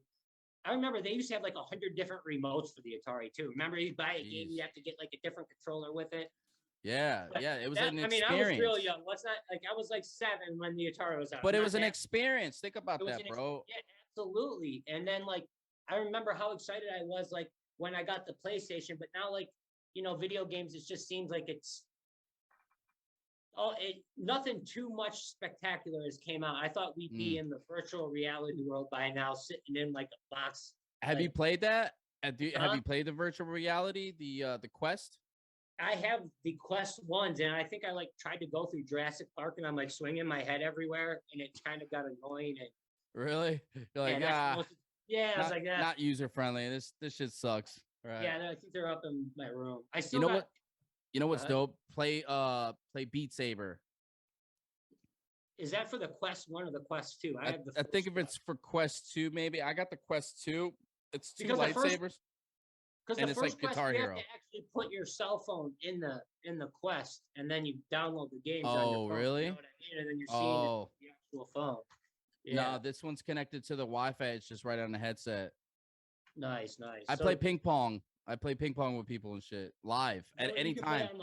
You can play online ping pong. And they can hear you. You guys can talk and shit while you're playing at the table. It's like real life ping pong. The best part about it, you don't got to run and get the ball. You know how in ping pong you got to run and get the ball. And you're tired towards the end. You're like, God damn, I'm playing for like 2 hours. I'm fucking beat. This shit, bro, you'll be able to play on that bitch for like 5-6 hours, bro. That's cool. You just can sit down and just.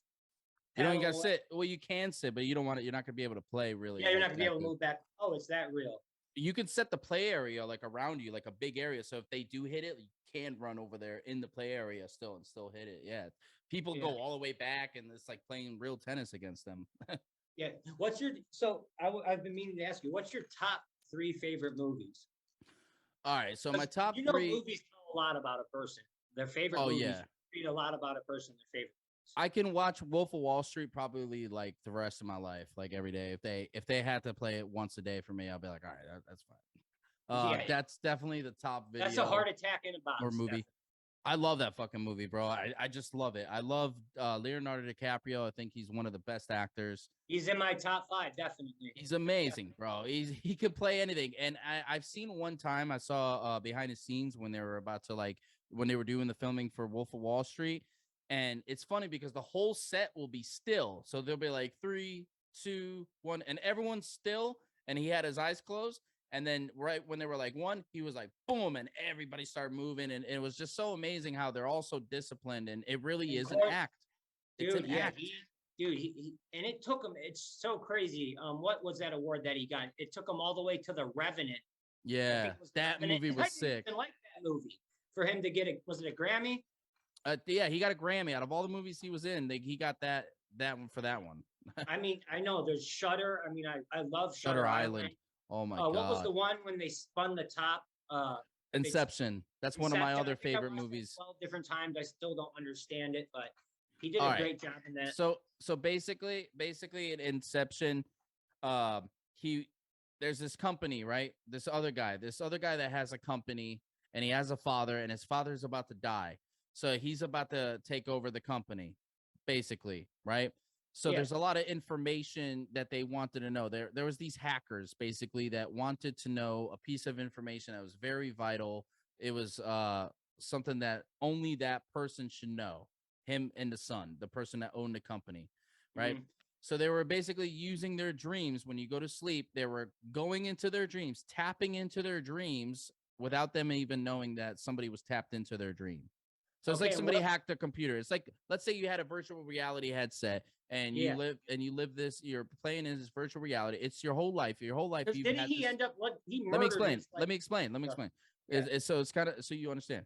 So basically it's like you having a virtual reality set on your head, right? And you're living this life, and then somebody hacks it, and then all of a sudden things start changing, and you're like, wait a minute, something happened here. Things are starting to look different. What the fuck just happened? My reality changed. Somebody came in and changed the semantics and the coding behind your virtual reality. That's exactly what happened to him and what he was doing. So what they were doing was Leonardo DiCaprio and his team, what they were doing is they were going into that dude's mind who had the company and his father, or whatever. They were going into their dreams to get that information that they needed to do one last job. So they were doing basically like a scam job. So he wanted to go home, Leonardo DiCaprio, but he had this thing where his wife died, right? Like his wife. And they had this dream world where they made this dream world that they could make on their own. So once you're aware that you're in a dream, right, you can control it.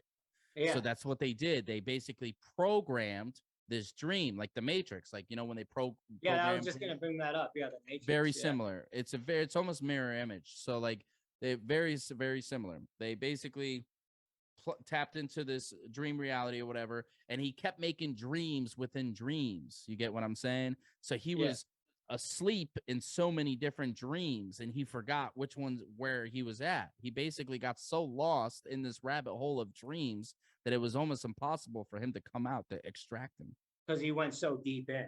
Yeah, right. He's been yeah. I needed you there from the first time I watched it. I wouldn't have wasted $100 at the movie theater. Really? That's how much Going you to spent? see it 10 times. I'm joking. That would be. It is almost that much these days. Fucking, I spent like $50, almost $60, just going to a movie just for popcorn, drinks for you and your girl or whatever. Oh yeah, nuts. That's a McDonald's paycheck gone out the window. Gone, bro. Speaking of McDonald's, bro, they're last time I ate McDonald's, dude.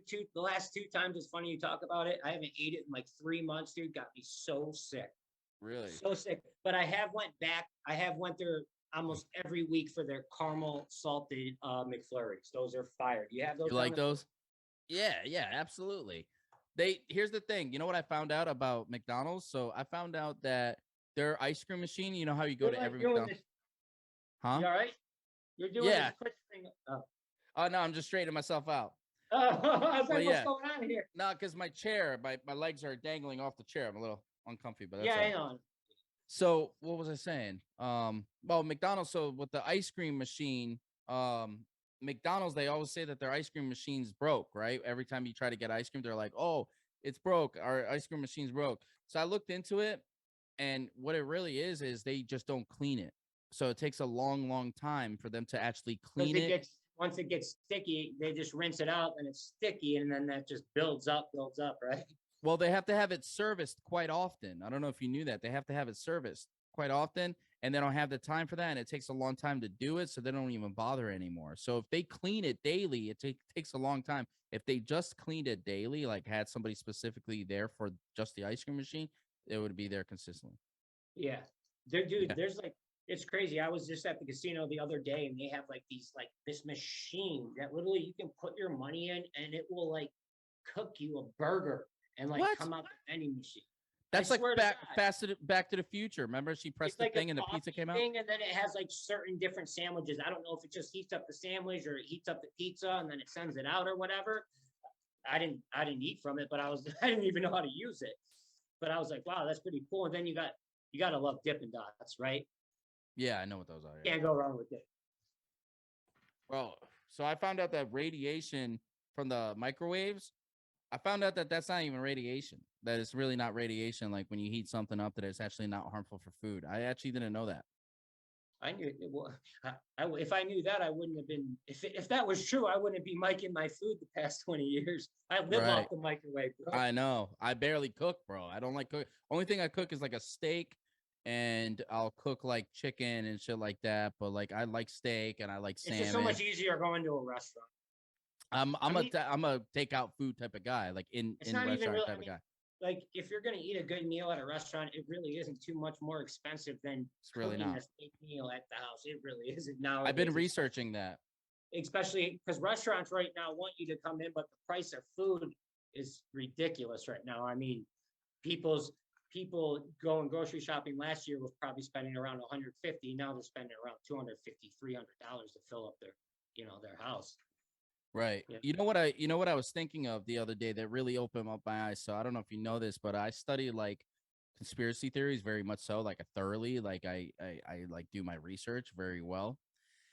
If you read about the Illuminati and just kind of what one of their things were, one of their main goals for the New World Order was to put the real estate game back in the market, the medical game back in the market, and there's like a few others that they control, right?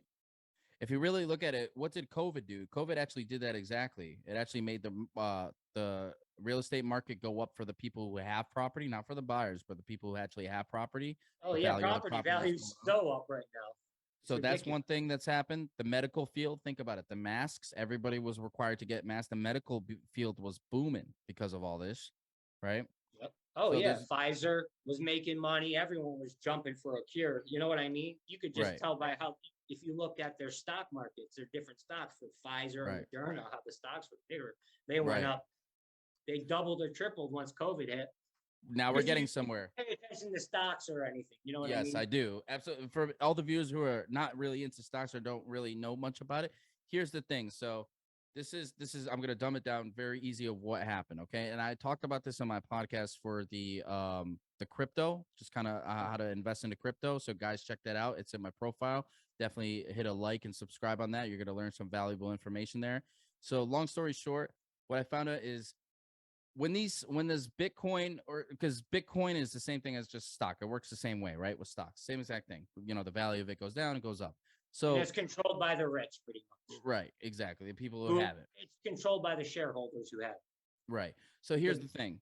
So the COVID, right? Because of COVID, what did it do? It made the stock go down for a lot of companies. The stocks went down, right? For a brief period. For a brief period of time, right? But I'm talking about just the stocks right now for companies itself, just for that. So right now that shit went down, right? The stock went down for all these companies.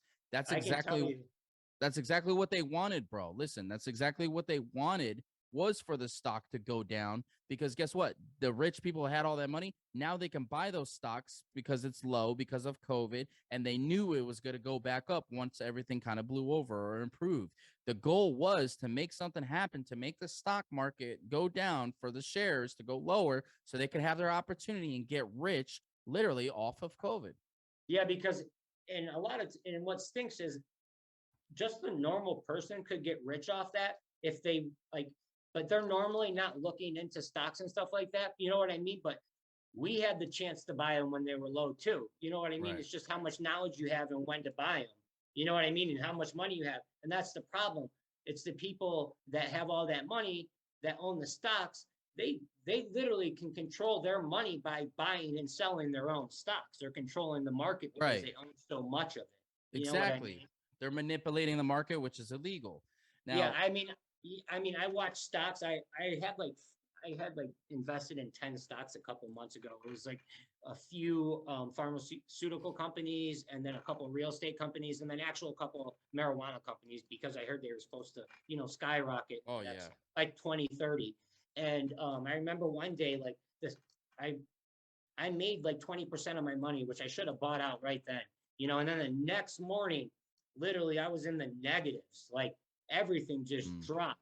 You know what I mean? And I thought I bought them at that lower level, but like you said, that lower level was during COVID. And even a year, I thought, a year after I'd be buying in early. No, those stocks were already, Right. skyrocketing. If you would have got in with Pfizer Yeah. before they came out with that vaccine, right now I think their stocks at like 63 or $64 a stock. And I think before that, don't quote me on this, it was Right. Right. around Right. like $10 to $15. Hmm. So just imagine how much everyone made off of I Pfizer. know. And the same thing with, like we were saying with Bitcoin, just to touch on that, what I was saying with Corey on the podcast, my other guest, was that he broke it down so perfectly, and people who will watch that would actually really understand and watching this. So Bitcoin went down, right? Like it went down for a while, and people were all freaking out. Now, the people who had the Bitcoin, they knew that that shit was going to go down. They manipulated it all together to make it go down. Why? Because people who are inexperienced with that and don't know how to work with Bitcoin, they get nervous that they're about to lose their money, right? That it's about to Oh get yeah, I was that liquidated. guy. I was Yes, there. which happens. Now they look at that and they say, okay, we know that there's going to be probably a chance a bunch of people are going to sell, right?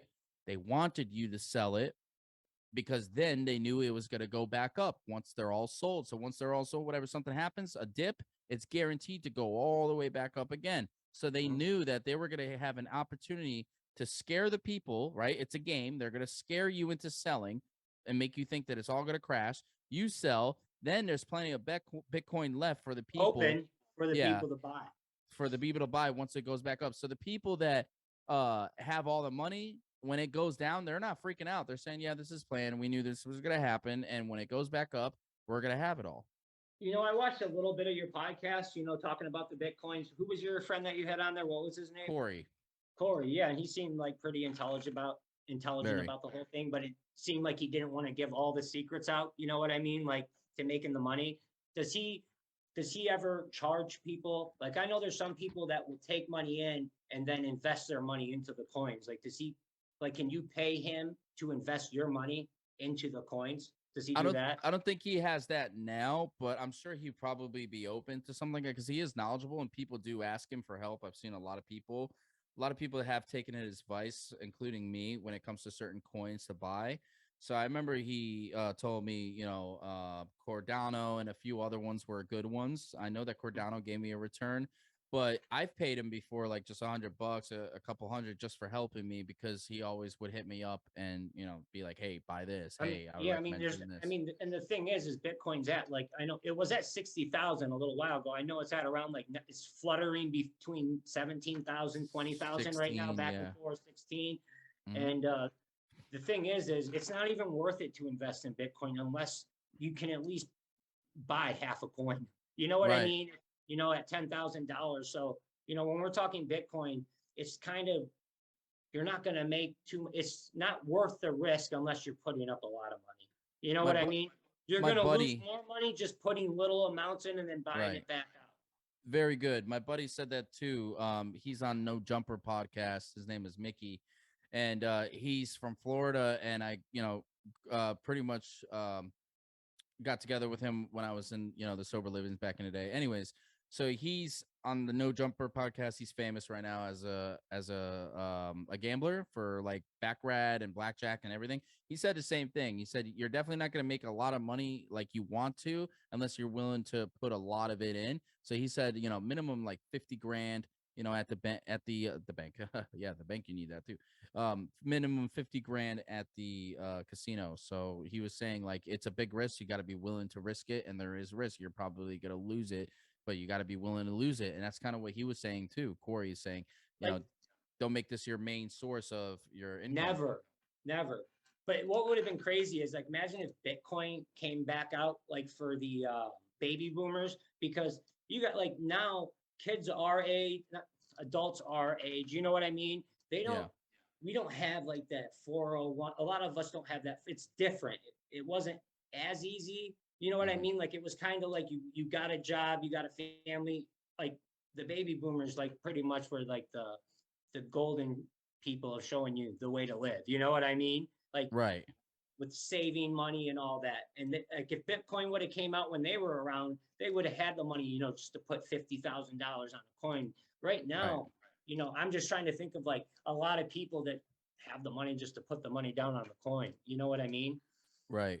Because the thing is, there's not much options really in the world if you think about it of what to invest in when it comes to like accounts and stuff like that. Your 401k, you're really only allowed to put like up to 19,000 in there per year. And if what's the max? Isn't the max? if you're over 50, if you're 50 or older, you can put 26,000 per year. That's per year max. And it maxes out at 250,000, right? No, the max is literally 19 grand per year. Yeah, I'm saying though, but once you get to 250,000. Oh yeah. Yes, correct. That's the cap. Yeah. Yeah, that's a cap. Yep. So you are capped at it. So it's like, damn, you know, they're saying, oh yeah, save up for retirement. But if you really think about it, bro, retirement, you need at least like $3 million, bro, or more. Oh, yeah.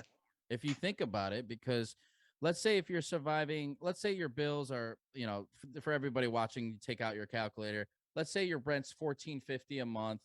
Ohio would be more around like 700, just to let you know.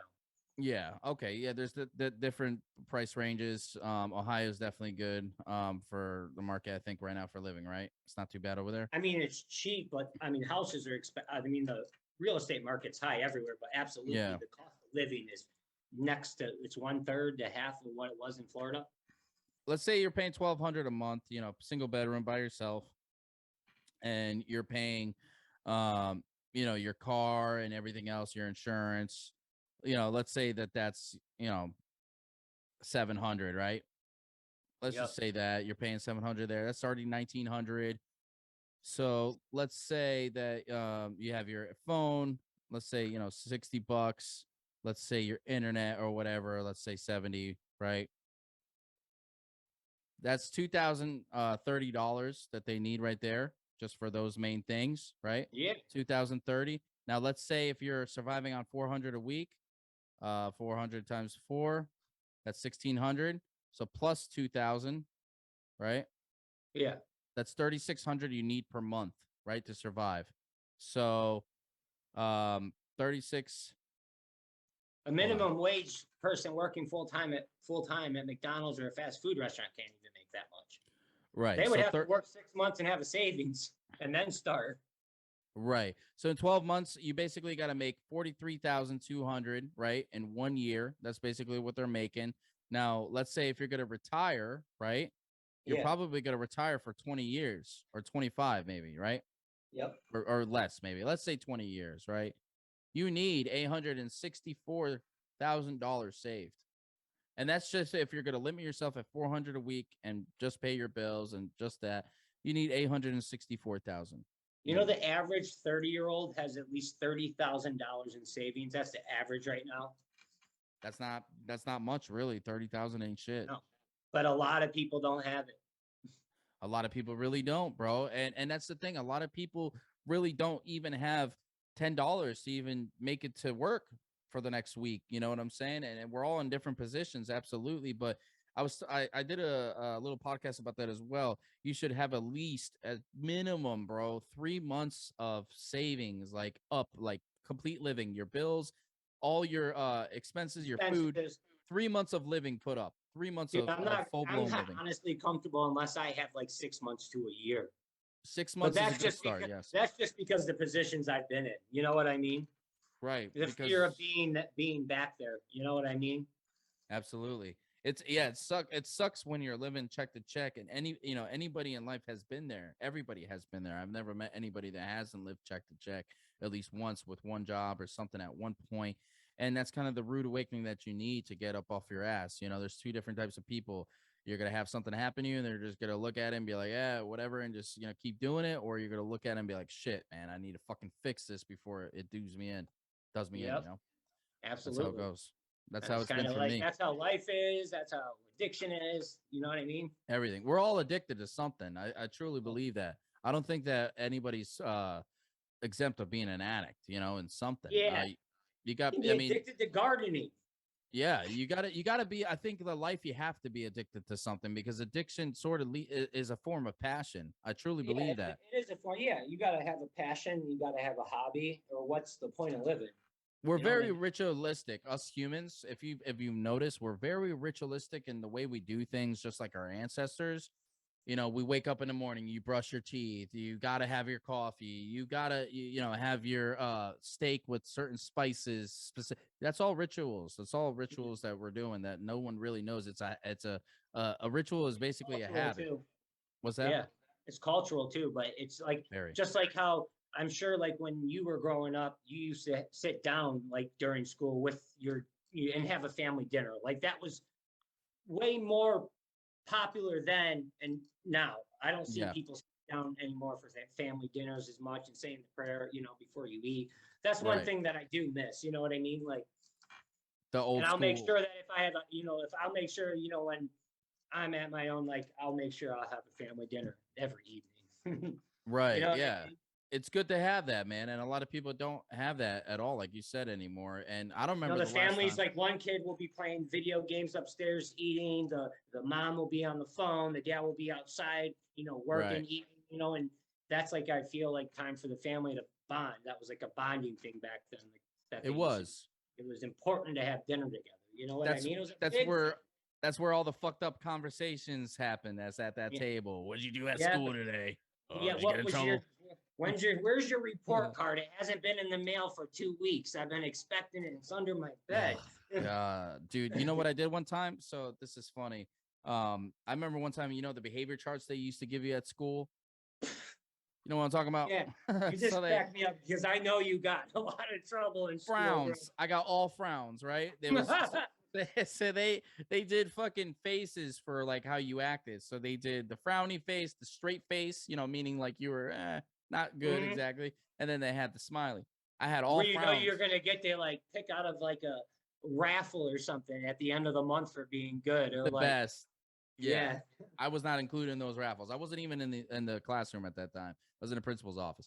But I remember I had my buddy, because this is how fucked up I was. I was like, you know what? If I don't erase the smiley faces or the frowny faces and put smiley ones, my friend can. So I gave it to him on the bus. He fucking erases all of it and everything. He puts the smiley face. It looked hella good. I ain't gonna lie. My mom, she did the old $100 bill check. She put it Put it up to the up in the sun. light, Yeah, yo. and she saw all those frowns. No. There was the one time I tricked my mom, bro. The one Oh, time that I she got didn't her. see it. She didn't see it. And you know why? It was the most important day ever, because I had these dinosaur toys that she bought if I was going to be good for one day. She's like, just one day. If you're good, I'll give you the dinosaur toys. And it was that day she wanted me to be good. And that was the day that I had this frowny faces and I erased it and I got the toys. I got her. Got him. You Bro, got I your felt like number. a Congratulations. thank you. Thank you. I know. I'll take a bow. I bet Yeah. your mom laughs about that now, right? Oh, dude, she would probably have a straight face, just like Right? she'd be like, yeah, I know you did that shit. She Right? knew. She's like, I knew it at the time too. I just wanted to give you the dinosaurs, or there would have been another I know problem. that would have, dude. I used to cause serious problems not getting what I wanted at Toys R Us. Toys R Us was like Disney, bro. I swear to Oh my God, God. the There best is place no more ever. Toys R Us any, right? They're out of business, I think. Yeah, Yep. that's Out fucked. of How do you business. go out of business, nigga? There's kids being born every day. Dude, I'm still waiting on sunglasses I ordered like 3 or 4 days ago. I like missed the days where you could just go to the mall and they have everything. There's like all the shops are closing up in the malls now. You can't I love certain them all. I love the mall. Every I've been person that succeeds loves going to the mall and getting some nice clothes and making themselves feel good, bro. That shit, yeah. Yeah, just that whole Amazon shopping. I'm not hip to it yet. You know what I Well, by the mean? time you get your shit, they've already fucking taken mad long to deliver. They said that they already delivered when they really didn't. You know how long I waited for some shit to get there, and then when you think it's an authentic product, like the real version is fake or some shit, you're like, Dude, I'm damn. waiting for sunglasses, bro. how long does it take to deliver sunglasses? Yeah, you could have walked to their local 7-Eleven, got them bitches. No, not the sunglasses. Not these, dog. Not Right? these. I wear Versace's. That's my favorite sunglasses. I got Versace tatted on my neck from my buddy that did a tattoo at my house. He's like, hey, if you let me tattoo at the house, I'll fucking tattoo you for free. I was like, bet. Oh yeah, I'm done with tattoos, man. I know. I see you got plenty of them like me, bro. Good shit. Just on the arms and the legs. Yeah. I got one on the leg. That was one of the most painful tattoos I had on the legs. Yeah, and I actually got one with my sister. It's like a little really? like, tramp stamp thing, but I love it. My sister's my best friend, so How many siblings you got? Just you? I got my older sister, and then I got a twin brother. You got a twin brother? I didn't know about that one, did you? No, no idea. Had no clue. Yeah. Where's he at? He lives down in the Columbus area. Yeah, he's married. And tell me, what's up? You got a girl now, or what's going on? Oh, no, actually, I'm currently single, but when I moved home, I obviously moved home for a girl or whatever. Oh yeah, I think I remember that. You were she was like texting you a few times and shit, I think, right? Last time I was chilling with you, you were like, oh, I got a chick now. Yeah, that was it. But what happened there? Let's not talk about that and switch to the subject. God, it was that bad. Yeah. She broke your heart, man. Where's she at, man? I don't know. Gotta go kick her ass. Oh no, moving forward, moving forward. That's good. So what's on the roster now? Cedar Point on Friday. You ever hear Cedar Point? Yeah. It's an amusement park. It's got like the best roller coasters in the world. Nice. Oh, the roster right now, the roster's open. Word. That's good, man. Open. Absolutely. Yeah. I've been just chilling, like ever since like all that happened. I feel a lot better. I'm just a lot more free. Just because right now I get to focus on myself, successful loner. Yeah, that's what. Same here, man. Like I gotta, since that happened, I've really been grinding and getting my things together. You know what I mean? I've been able to save up money, about to, just all the things I needed to do, because sometimes and I think I rushed into it. You know what I mean? I rushed into something when it wasn't all guilty ready. of that. Oh yeah, we're all guilty of that. We've done that. Yeah. We're people, we're human, so like the human body and the human heart wants to connect, so yeah. So when you don't have it, you're like, dang, you like think you like want them, but really you just want that comfort again, whatever. You know what I mean? Yeah. You just want somebody there. Yeah, that's what, you know what I mean? And the thing about me is like, myself as a loner, I've really like found comfortability like being by myself. And if it's not with the right person right now, that companionship can kind of get annoying after a while, if it's not the right person or if it's just not meant to be at that point. And if you're trying to be like, at our ages, we don't got time to waste time. You know what I mean? We don't. If you're trying to be successful, anything else that's besides that will really annoy you. So if that's something, fellas or ladies, even, if you guys are dealing with somebody that's holding you back from where you got to be, don't be afraid to let them go. Let go people like frequently. You should be letting go of people frequently that aren't good for you. If you're not letting go of people and getting rid of them, doing your hard drive clean, I call it, cleaning out your hard drive. You're not moving forward. You're probably not doing anything. You're probably comfortable where you're at, your little group of friends and blah, blah, blah. Like, not everybody's for you. And that's one thing I've learned the most. Not everyone is for you. You know how many people I've asked to be a guest and whatever on this podcast, and they just don't have the time or they just don't want to, or so people that are actually doing something and putting something together, I respect that. Like you said, I always respect the hustle. Yeah, man, I just nervous getting on like a camera. Oh yeah, it's a weird thing. It's very foreign, it's not, comfortable really, I think, for anybody, starting off, but it's kind of like the same thing. If you're playing a sport or something, you feel weird doing it. You feel awkward running down the street looking like a doofus, if you're running or something, it's weird. It's a weird thing to do, but once we start doing it, it gets easy, like riding a bicycle. Like, and I saw that you were like really, I saw like, this past month, like how passionate, like how it's been growing for you and everything. And I was like, dang, like if him asking me, that's great. Like, I want to see people succeed. And that's the problem now. People don't like seeing people succeed. That's what I was talking about earlier. Yeah. Nobody wants to see. and that's where and that's where you gotta like put like money and success aside from your relationship. You know what I mean? You just got to kind of keep it in opposite ball fields. That's actually, you have to. You know what I mean? It's a must. And you'll really find out the people that love you and the people that don't. That's the thing. You know, there's people, and a very great point. There's a lot of people that go their whole life with thinking that somebody's in their corner, that somebody's, you know, really there for them. And then they come to find out at the very end, you know, sometimes that they really didn't have such a solid group of people. You should be testing your group or your circle, your like group of people. Normally, you should be testing their loyalty, and not because, you know, you're an asshole or, you know, oh, you know, you shouldn't have to test my loyalty. It's like, no, I should. You know, I Yeah, should have to test your. You shouldn't get mad if I do a loyalty check. I exactly. believe in that. You shouldn't get mad about it. You should be saying, "Hey, yeah, man, no problem. Here you go. Yeah, whatever." Yeah, I mean, good friendships are hard to come by, you know, these days. I Very. remember my dad told me like when I was little, because I used to have all these friends and all this stuff. He's like, you'll be lucky to have them on one hand when you're He's 30. You know very what I mean? right. Just like, and My dad said the same thing. Same exact thing. yeah. I mean, I guess that's words of wisdom if we ever have kids. You don't have any Yeah. kids, do you? No, not right now.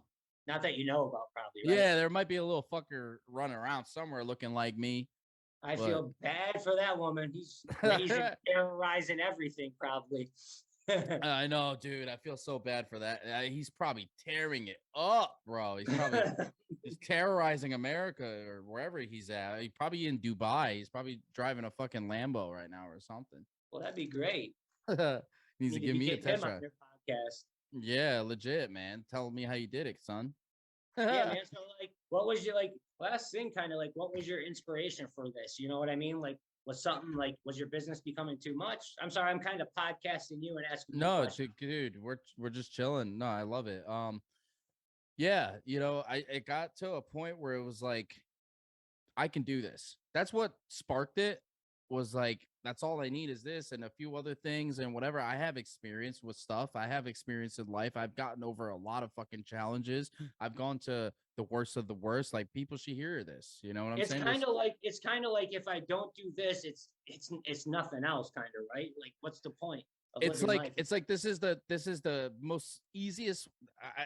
This right here, it feels like it's the best way, and me. This feels like me, and this feels like this is the one way I can really get my shit out there, like, what, you know, me, to help people, because I want somebody, just one person, maybe just one or two, doesn't even matter how many viewers or whatever. If there's one, even if they don't like my shit, I don't care. If there's one person that at least got something from it and was like, dude, I'm gonna listen to this in the morning to motivate myself, or dude, I'm gonna, you know, listen to this later on tonight to remind myself of the truth, because I want to speak truths, my truths. I don't want to speak on other people's truths, but my truths. Yeah, And and if you don't want it black and white. You're just gonna spill it blood I'm red, just gonna right? say it like it fucking is, bro. Yeah. I call it the rawest podcast on the internet. I call myself that And because if someone doesn't like you for it, then that person, I mean, who cares? You know, they don't need. they don't pay my bills, bro. Nobody has paid my bill, and I don't know how fucking long. My dad helped me, right? My dad's helped me my whole life. I love my fucking dad as my best friend. You know what I'm saying? He's the realest. Um, and he's never lied to me once. And he's the only man that's ever helped me when I was really struggling in California and all that shit. I was able to call him. He was the only person to answer the phone. Nobody else answered the phone. Nobody else wanted to message me. And like you said, nobody, they don't want to be around you during that time, you know, when you are fucking up. And that's, you know, understandable, because it's kind of like us. If, you know, we've been in addiction or whatever, but when And we then see we a don't want to be around people after that. You know what I right, mean? I mean, right. I've never really judged, but you gotta, I mean, you bring a certain person in your house, you know the level of addiction, you gotta watch your stuff. You know what I mean? But you might be So, like us. For example, we might be walking down the street and see a drunk guy, and we just don't like his vibe because he's drunk and we know he's out of his mind. There's no point of talking to the guy. There's no point of really. It's pointless. It's, you know, that it's, you know, they're yeah. not listening. They're not there. You know, it's gonna be. He's probably not even gonna remember. That's how I people mean, look at it. yeah, but sometimes you got to push it on them until they do listen. Because I mean, I was stubborn like that. I didn't want to hear it for a long time. You know, I mean, I'm sure, same with you. We kind of have similar like ups and downs, just different paths. You know what I mean? I think the one thing that motivates somebody to do something is to see somebody else doing something. I think that that's one of the strongest forms of uh not persuasion, but one of the strongest forms of Motivation. motivation. Yeah, to motivate somebody, because Dude, if I'm they not gonna lie. Go ahead. go ahead. No, I was just gonna say if they see Like when I saw, I'm sorry, when I saw you and like what you overcame, and like I was in my, like you saw me down in Florida, I was pretty depressed, like at my lowest, you know what I mean? And I like that, like put a little light, along with, I had like, I started talking to my ex at the time, and like, and then I started learning and feeling like, oh man, this is going to be a lot better. I'm going to be able to spend time with my family back at home, and you know what I mean? And good, it's all kind of worked out, you good, know? and you followed your heart. I'm sure you probably followed your gut. Am I right? It was hard, man. Florida was so comfortable for so long. You know what I mean? I Right. know Florida. You can drop me down in Florida and I can tell you the direction anywhere. You can drop me down here. I still don't know where I'm going. You know what I Really? mean? In my small town, but Toledo and stuff, no. No, I'm bad with Jesus. directions. I was bad with directions in Florida anyway. I'm bad with directions, period. I suck, bro. I drive around with a GPS still. Yeah, and you're still like missing the place every. That's why you need another girlfriend, because you get your fucking GPS, human GPS with you. Oh yeah, my ex was the GPS. Let me tell you, she knew where she was going, or I wouldn't. I would have been blind when I got home. Yeah. That's Yeah, it. I hate being a new. That's kind of like why I hate going to new areas too, because it's like, what the fuck's to do around here? Like, you can only type in so many things on Google, things to do near me. They give you like museums and paint, art gallery, which is cool. I like art. I love art, but that's really, what the fuck am I gonna do out somewhere where I don't know where the hell I'm at? yeah, absolutely. Like, I mean, I haven't been here for a long time, so there was like a lot of things for me to do, like catching up with my parents, just being present with my parents. I went to Kentucky with my sister to see my sister, which I wasn't able to do when I was always down in Florida. I'm about to be doing that again. You know what I mean? In a couple of weeks. So um, it's been Nice. great. Like if I can, have the success I did down in Florida up here, and then have all my family around me, that would just be And your life. family's very supportive. I've always known that you've really really gave shout outs to your family, and I talk about my family, and you've always asked how my family feels about things, and you talked to my dad. You actually met my dad. Yeah, Remember? I did. Yeah, Yeah, he came in. you brought him in to meet me, I think. Yeah, to the office one time. Yeah, Yeah, yeah. and we chopped it He up was a for a really little bit. good guy. Yeah, I He's a remember. great dude, man. Everyone Yeah, loves him, and the thing is I strive to be like him, because I noticed that he doesn't put up with no shit from no one. And if he doesn't want to do something, he doesn't. If he yeah. really doesn't want to do something, he won't. One thing that I've noticed is a lot of people see me now and they want to ask me for everything, bro. And I'm a giving person, but if you haven't hit me up for a long time, or if I haven't talked to you, or if I hit you up before and you didn't respond, or I get life happens, but if you didn't take 2 seconds to respond to me when you knew we were homeboys before, or whatever's going on, you know what I'm saying? Then it is what it is. Yeah, that's how it was like for me. Like when I like was flying back to Florida, like I moved home for 7 months and I was coming back to Florida. I swear to God, when my plane landed and I was walking off and I finally got service again, I had like 3 Cash App requests from different people I hadn't Oh, talked to in that's years. so it's so And then they offensive when keep you see popping them. up. You're like, what It's like, damn, they don't even talk to me. the nerve? I actually just had a couple people like these past couple weeks that sent me the request, and you know how it just keeps popping up if you don't like exit out of it, and I just don't want to touch it. I feel like it's gonna send them the money. It's like $100, $500, and it's like, dang, you haven't even talked to me. How do you even know I have that money? Right. You know what I mean? Right. How do you It's so assume that I annoying even when that thing just pops up, pops up. I know, bro. And you just want to like give them a long ass text. Like, how the fuck do you think I'm gonna give this to you? Like type I shit. mean, dude, I'll be honest. I used to enable a lot of people. I would like in Florida, they'd be like, dude, I'm sick. I'm coming off something. In my head, like even being like in my head sober, I'd be like, dang, I feel for them. Really, I was enabling. You know what I mean? Right, But that is, yeah. I've been there, like where you can't even move and you're outside, and it's just like, what do you do? You know what I mean? There's nowhere to Right, go. You right, know, right. Yeah. I definitely especially know how it is. yeah. So My you father, God, God bless him, but like honestly, like my father was enabling. He knew for a while that it was, and it's not a bad thing. it's just because he loved you still. Yeah, it's a form of love. It's just like they don't know which way to direct it, because it's kind of like the kid who's screaming in Toys R Us. He wants the toy, and you're like, fine, I'll give you the toy. So you shut the fuck up and be happy. It's kind of like that. Yeah. But like with me, like my parents knew that I was spending it on like bullshit, and my dad cried, bro, when he came to California and he saw me homeless in a bush. I was sleeping in a bush. Woke up one morning and this dude taking shit on the wall right next to where I'm sleeping. I'm like, God damn it. I believe it. Yeah, I heard it's really bad out in Cali with the homeless people. I mean, it's bad in Florida. They have one shelter. That's one thing that the government or whoever the politicians need to fix is there needs to be more resources for the homeless and there'd be less crime. I'll tell you that. Preach. You're goddamn right. And on that note, everyone, no one ever has to be homeless. I know. And it's like they got the money. And if you really think about it, even the richest people in the world, they said even if they gave up like 20% of their money, they would be able to like feed the whole world or like some share, like a good portion of it. Like, goddamn. I mean, Elon Musk, I mean, like people are like, well, why would he just want to give away all the money that he made? Well, because he couldn't spend that money with you in a lifetime ever. In 20 ever in about 40 lifetimes.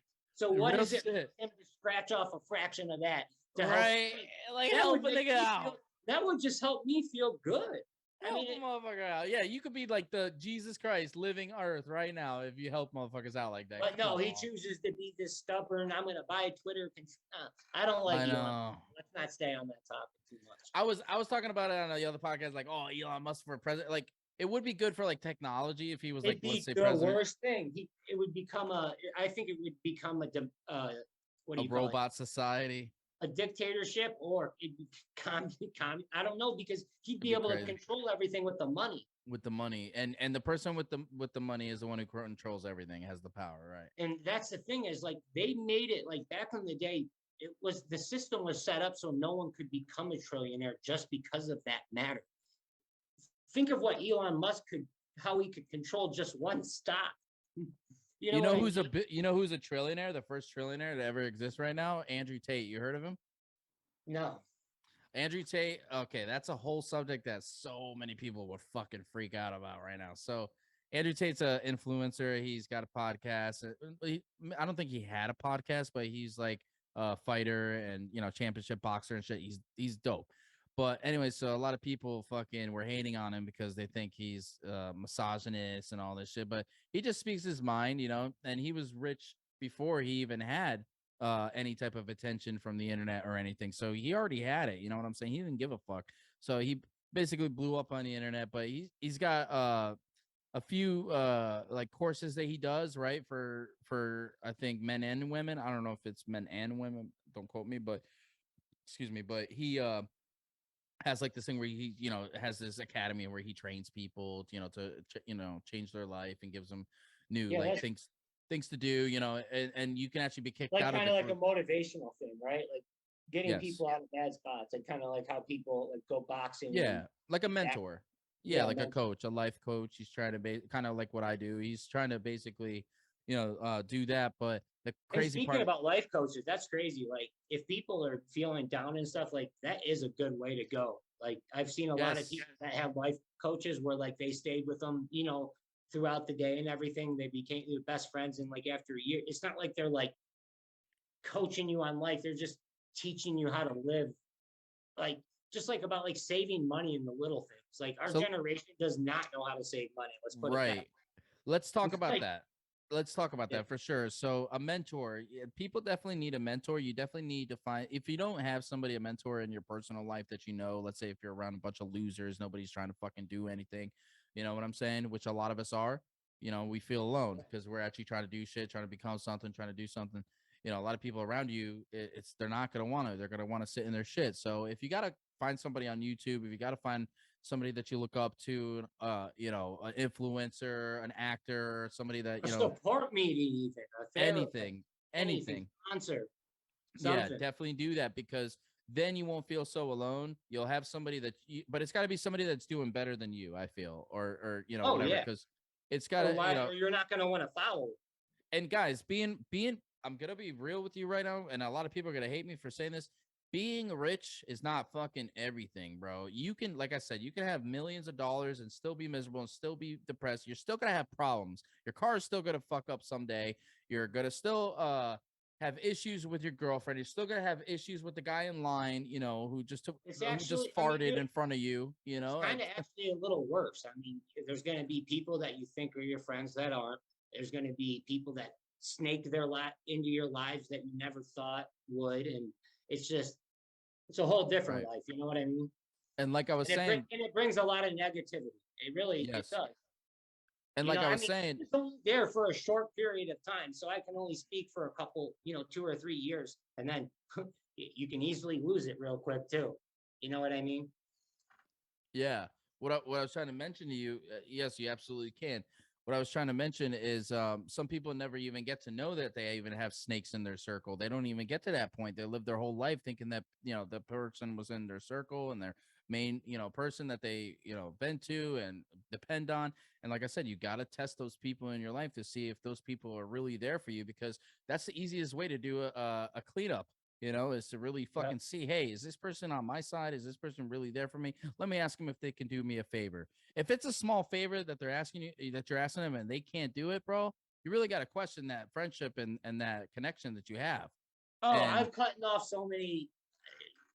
It's on petty stuff. Like so many people, it's just the pettiest thing, and it's just like, dude, I don't need your time anymore. You know what I re- mean?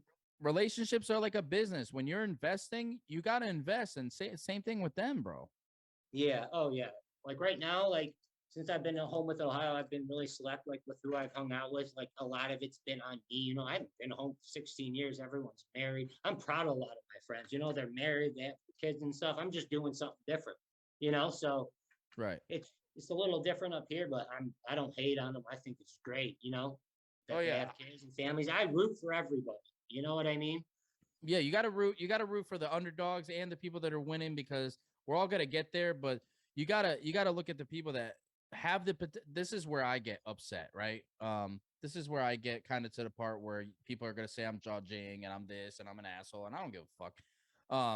If I see that you have the potential and you know what to do and you know what you're doing is stupid or whatever, if you're aware of all these things and you know that you have the potential to change those behaviors, I'm going to look at you differently, because Yeah. you're actively not trying to fucking change it. You actively know that you're fucking up. You're actively choosing to do this every single day, every person, every day. If you're coherent and conscious and you have a decent, common sense as a human being, just like the rest of us driving a car on the highway, all those people on that highway, they're coherent enough to fucking drive. So that means Yeah. they can make a decision on where to turn, come on now. If you could Not drive a really in car, Florida though. Not in Florida. yeah, in Florida, you got living dead driving the car. They're fucking headless fucking zombies driving the car, for crying out loud, bro. Or God you damn. got ghosts. You got 95-year-old blind people. Yeah, bro. They're already Most in of their the time. casket. Yeah, they're already in their casket, going to go get their Oxycontins from their local doctor. They're ready to go take it in the house. That's Florida in a nutshell. No, I'm kidding. There's a lot of good places in Florida too. I Good love people. Florida. I fucking love it here, man. I'm never fucking leaving this place. God damn it. Never. I said the same thing, but things come up. It does. And that might happen, I'm open to it. If I I never gotta, thought I would move home for a yeah, that's the thing. Here's the thing. I did that. I was with an ex-girlfriend and I lived with her in Hawaii. Her mom lived out there too. So we went out to Hawaii. We stayed out there like an idiot. I stayed out there. Don't know anyone out there. Like I was saying, bad, thing to be around somewhere you don't know somebody or anyone or the layout. So I'm out there and fucking it looks like a Avatar fucking scene, from a Yeah. movie, because it looks crazy out there. Everything's different. So I was like, man, I'm moving out here to be with a girl, and I don't even know if this is gonna work out. What the fuck am I doing? So ever since then, I'm like, I'm not moving for a girl. I'm not moving for a woman. I'm staying right put. I'm staying right put where the fuck I'm at. If she wants to come where I'm at, she wants to make a life with me where I'm at. That's what I'm saying. The next girl, she has to be okay with what I'm doing with my life and not take me off of my. Absolutely. Don't take me off of my grind. Don't take me off of my schedule and what I'm doing. Because once you start interfering with that, I'm gonna get angry. Then you I'm gonna start getting resentments towards them. and Absolutely. I'm not perfect. I haven't perfected life. That's a daily practice. We all get I'm angry. far from perfect. Yeah, we all get angry. We all get pissed off. That's why we're here. We're trying to get better. That's what I'm trying to do. You know what I'm saying? Absolutely. And success is not something that's reached. And you're just like, all right, here I am. Like, we're here. We made it, nigga. Like, this is it. Like, no, bro. It's a every fucking day thing. It's Every a day. it's a it's a living experience, and you're gonna if you're living it, that's gonna be your life, and that's how you're gonna have to adjust to it. You know what I mean? With the money. Right. If and you like I get said, when you get there, when you and get yeah, there, yeah, when you get there, and if you get there, you're right. Some people aren't gonna get there, bro. Like we said, they aren't. that and that's fine too if they want to. I mean, some people are content with having a normal job in a normal house, and that's great too. That's I don't fine. hate on nothing. That's Yeah. hard. Sometimes that's harder to do. I couldn't get through college, so hats off to all of them, honestly. It's not so look, like we said, we're all gonna die, right? So we're all, the destination is the same for all of us. That's what Yep. I realize, and a lot of people, if you think about it and listening, that's how it is. You're gonna die. That's one thing that's guaranteed. We're all gonna get to the same destination. It's time is something that you can utilize. You can utilize your time very well. That's what it's about. It's not about getting time back. You're never gonna get it back, but as long as you utilize your time really well. And what I've been doing is just self-improvement. All I do, Eli, every single day, I watch self-improvement, how-to videos, how to do this. I am consistently researching answers for things consistently all day long. That's all I do. I watch video. I am literally a fucking magnet to information. And I Yeah, never you're used to driven. be I like know. this. I No, never you're used to not. be like this, bro. That's the Yeah, part. A no. lot of people are looking at this and all this, and they're thinking, oh, he was born with that. Fuck no. I was not born with that. You think Yeah, I want to? I remember Oh, you coming up to my office all sweating, just messed up, like yeah. begging for your job back. Like, no, you And you didn't didn't know. let me. Yeah, you didn't let me. He said, No. nah. He didn't care about the money. Eli didn't care about the money. If I was bringing him money, I was the top agent, ladies and gentlemen. I didn't give a fuck, bro. I came in there and I grinded it out like a gangster. He didn't care. He said, you know what, bro? You got to go, man, because it was the vibe. He didn't care about the money. It was the vibe and the culture in the company. Like we told you guys in the beginning, you got to have a good culture. You can bring in all the money you want, and a lot of companies will be okay with that. But eventually they're gonna get rid of you. They're eventually Yeah. gonna get tired of all your drama and all your shit. And a lot of Because I people are mean, I bringing did that. give you some chances. You know what I mean? It just got to the point where I didn't want to kill you. You know what I mean? I Right, think I absolutely. talked to you about that. Yeah, And it was me against three other business partners at the time. And so right, when it became 60% to 40%, they overrule right. anything I say. And that kind of determined with the employees, like when And we were working. and yeah, exactly. That you had other people's input there, and you couldn't take. That's another thing. You don't want to. I had to always get one of them to side with me, or it would be 3-1. You know what I mean? Right. You don't want to risk your partnership with your partners over an employee either, because you don't want to Yeah. cause turbulence there. Because if they see something that you don't, if three people see something in an employee that's bad and you're the one person that doesn't, you kind of are outnumbered there, and you kind of got to, value your partner's opinions and say, all right, Absolutely. you know, Absolutely. it's not easy being a partner in a company these days. It's not. That's why I'm the successful loner, because I don't want to If work with nobody. I mean, my recommendation is if you're going to start a business, do it solo. Do not Solo, have a yes. partner unless you trust them and you need like when I did tech support, I needed those minds. Like I didn't know how to hack into not that we hacked into computers, but Right. You didn't know computer how it hackers, worked. Yeah. hackers know everything about computers, obviously. So I had to bring in the different minds to help To help you. Yeah. create it. Because Right. the business I had a business before, Fixums. If you didn't know about that, and that's when the office I had like 8 employees. That's before I had I think I had like 30 or 40 when you were around. But then, and one of my business partners one day went and he took money out of the business account, and I went and reported fraud, and all my merchants froze, and I didn't know that was going to Jesus. happen. So yeah, Yeah. you got to watch out. I mean, I didn't have the right minds then. You know what I mean? Couple of people said they knew a little more than what they did, and that business didn't work out. But then, I just bounced back real quick, and we started Quantum. Yes. And so, Absolutely. which was a success for a little while, And sometimes Yep. that's what happens. You get your little spurts of success in certain industries that you might, if you're a real true entrepreneur, you can do You can anything. jump into anything. That's what entrepreneurs do. Yeah, they go from this to that to this to that. They're just flowing through life, just swagging through it. Even if it's like, dude, I like making money. Like people like, yeah, Eli does sales, this, and that. Like he won't get up on a roof. He won't do that bull crap. If I don't have nothing to do tomorrow and I don't have no sales or nothing coming in, I'm going to go get up on that roof and make that money and put it in my pocket. And Hell that's what a yeah. lot of people pass up. That's talking the difference between lazy and not lazy. And They in rather addiction, they rather sit. They rather sit yeah. and not get paid. Right. And see, that's the thing I couldn't do like in addiction. I didn't do any of that stuff. And like when you get sober, you start realizing you start seeing all those different things. You know what I mean? Your eyes open for sure. Your eyes open. Because Because when you're using, it's just that tunnel vision. You know, it's me, me, me. And like, even if you love that person or your family or anything else, those stay up. You know what I mean? And it's like you're trying to get well so you can be okay in front of those people. right. That's And what they're keeps hating that you're fucked up as soon and you think it's okay. You think you're acting normal and you're all right. And hey, I'm all right. I got like what I I can't go needed. to Thanksgiving right now. I'm so sick. I don't want anyone to know. Right. And then you get high, you're normal, you can go, but then you're doing the wrong thing. You know, Right. it's horrible. You know, it's like being a slave, It except you're is. signing up for it. Except you're signing up for it. You're buying your slavery. Yeah. You're buying into it daily. And I mean, I think the millennials got affected pretty hard with like, you know, the whole opiate thing and everything. So I mean, the generations behind us really, I hope, learn from our mistakes. We're getting deeper into like addiction, and that's great topic because there's a lot of people dealing with it. And like I said, when you're in the industry of sales, for some reason, I'm gonna be real, a lot of people don't talk about this. A lot of people actually, I don't hear anybody mentioning this when they talk about sales, especially somebody experienced like myself or any type of business that has anything to do with, you know, bringing in clients. People get fucked up. People get Oh fucked up yeah. in those jobs. They do coke, they do heroin, they do pill, whatever. They all have a niche. They smoke weed, whatever.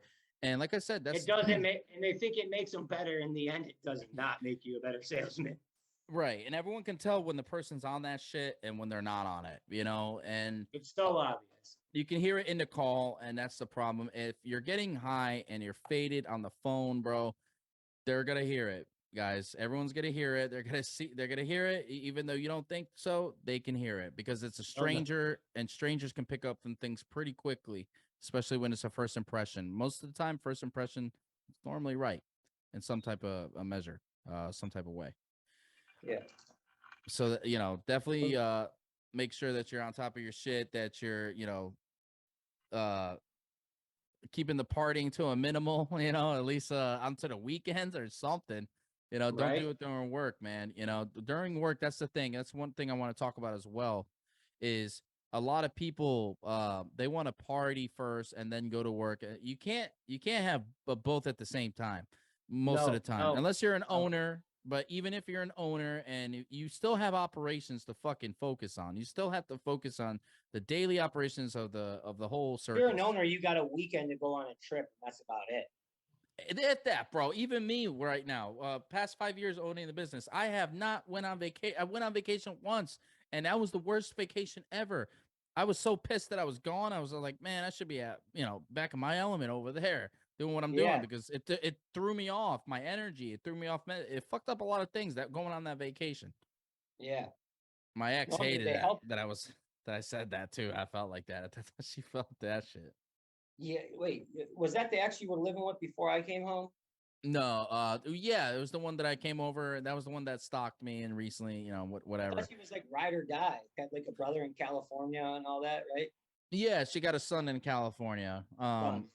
Yeah, I think he's back over there right now. But yeah, she portrayed herself, like I said, like we talked about. She portrayed herself as a person that was there and, you know, there for me and would do it, blah blah blah. And you know, they Yeah, you play. said you had a lot of good things to say about her at first. Yeah, you know, because she played the role. You know, that's what I think. She's narcissistic a little bit, Mhm. because I've been reading into like the behaviors of the person like that. I think we're all a little bit narcissistic Yes, to I like was just gonna a say that. little, you know, some type of way, you know what I'm saying? But like when you see a lot of the same shit, you know, there are Same traits and everything. Yeah. too many of them, and they had started explaining situations, like examples that were literally happening, and I was like, okay, you know, I think I'm dealing with something bigger here. You know, I get it. She We're all fucked up. bipolar? Is she bipolar? Not bipolar, but like playing Oh, the that's the victim. worst when they have the highs and the lows. Woohoo. Yeah, yeah, I know. Playing the victim, acting like you're the bad guy for responding to how they're acting. You know what I'm saying? When you start pointing out what they're doing is not, you know, right, and you're the asshole, and you're the one who's causing it, and I'm acting like this because, you know, playing a lot of victim, a lot of finger blaming, you know, pointing, blaming. Yeah, yeah, yeah. And I'm not with that shit. I'm the type of person that I've worked way too hard myself to take responsibility for what I've done in my life. So when I see somebody, especially my partner, is not accepting their responsibility for what they're doing in their life, it's like I'm fucking trying to father somebody at that Yeah, point. yeah. You don't want to father a relationship. Yeah. Like I don't want to, yeah, I'm not, I shouldn't be above Especially you when or she's you like above 4 me. years older than you, or what? How many years older than 10. you? 8, 10 years older than you. Jeez, Yeah. yeah. Wow. Like you should be showing me some type of things that I Normally should it's learn. the other way Yeah. around. We're dating the young girls. Right, right. You know what I mean? And with these younger girls these days, the thing is they're so wrapped up in likes and wanting attention, and it's a problem, bro, because the internet, I feel like back in the day when you had a girl interested in you, you had to wait for her to get home so she could be at her house with the phone, and you guys had to make Hoping her sure, parents weren't home, planning when the yeah, phone calls, the late night yeah, phone calls. listening, yeah, tapping in, Yeah, eavesdropping, you yeah, can and hear then them. Yeah, pick up yeah, the phone. Mom, I you're know like, you're on mom, the other line, and they don't say nothing the whole time, and you're just like exactly. still talking, knowing she's on the line. Right, right. You're like talking about different shit, like switching the subject, like making it good stuff about like her mom. And Your it mom's makes no awesome. sense at all. Your mom's Right. really cool, by the way. I don't know if I told you that. Did I Yeah. mention Beth was awesome? Yeah, she's cool. Yeah. Right. Yeah, yeah, bro. So I don't know, man. Like shit's just changed with just everything that's been happening, like our society, and internet's great, absolutely, but it can be really toxic too. This shit you're watching and listening, and who you're listening to. If you feel somebody that resonates with your soul on a positive level, listen to that person. Oh my You know, God. People think they can just look something up on the internet. It's true. and it's true. Yeah, they had commercials about that. Oh, it's on the I mean, I don't internet. know how many people thought Alex Jones, everything. That man, he tells more lies. Really? Really? You know who Alex Jones is? I'm looking up. Who the fuck is this man? Oh my God. He's like the big wiki guy. The who? Wikipedia. Oh, really? He owns Wikipedia? No, no, no, no, no. Like Oh, this guy. I've seen this guy. Yeah, he has a always podcast like too, right? he always says the opposite. Yeah, he always says he got sued for like $40 million for saying Sandy Hook. Oh, I've heard about that. I looked him up from somebody before. Yeah, like Yeah. how are you gonna say Sandy Hook didn't happen? Like for all the parents and kids, you know what I mean? Yeah. Like that so happens. Yo, this guy's face. Yeah, he's a lunatic, and I know some people that love him. It's crazy. He looks like my uncle. Yeah, He does. don't follow him. You won't learn nothing. I'm gonna get Well, hated. shit. Nah, that's all right. Fuck it. We speak our minds. That's another thing, the censorship thing. How do you feel about that? I've been seeing, I know everyone's experiencing it and seeing it. They're just trying to censorship everything now. Like on Facebook and everything. Like if you say like something wrong, like, Everything. yeah, and they Everything. take down your content. Like the Anywhere. government's trying to tell you, Instagram. yeah, the government's Everything. telling you what's right or wrong to put up.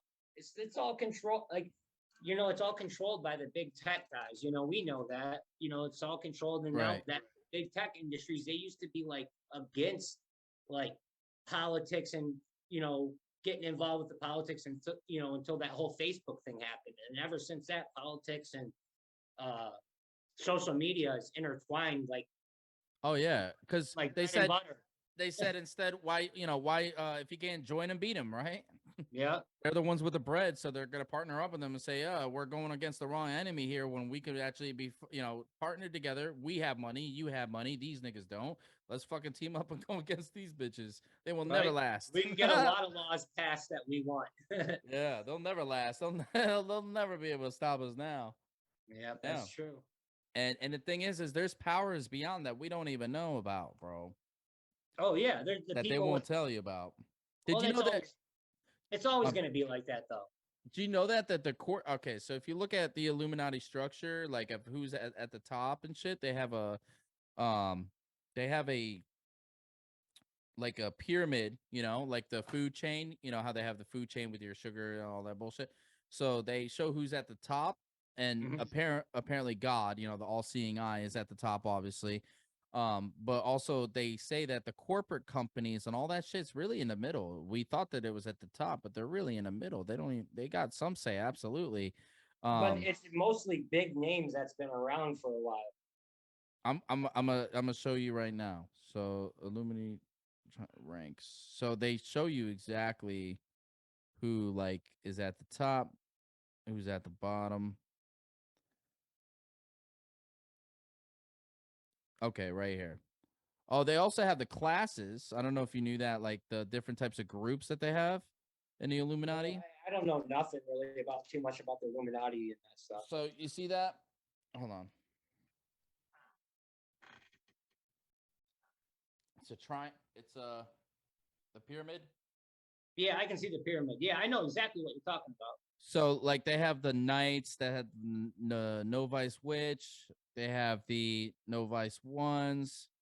They have the Knights of East and the West, the Black Brotherhood, the Red Brother. They have all these societies that make this whole entire Illuminati structure.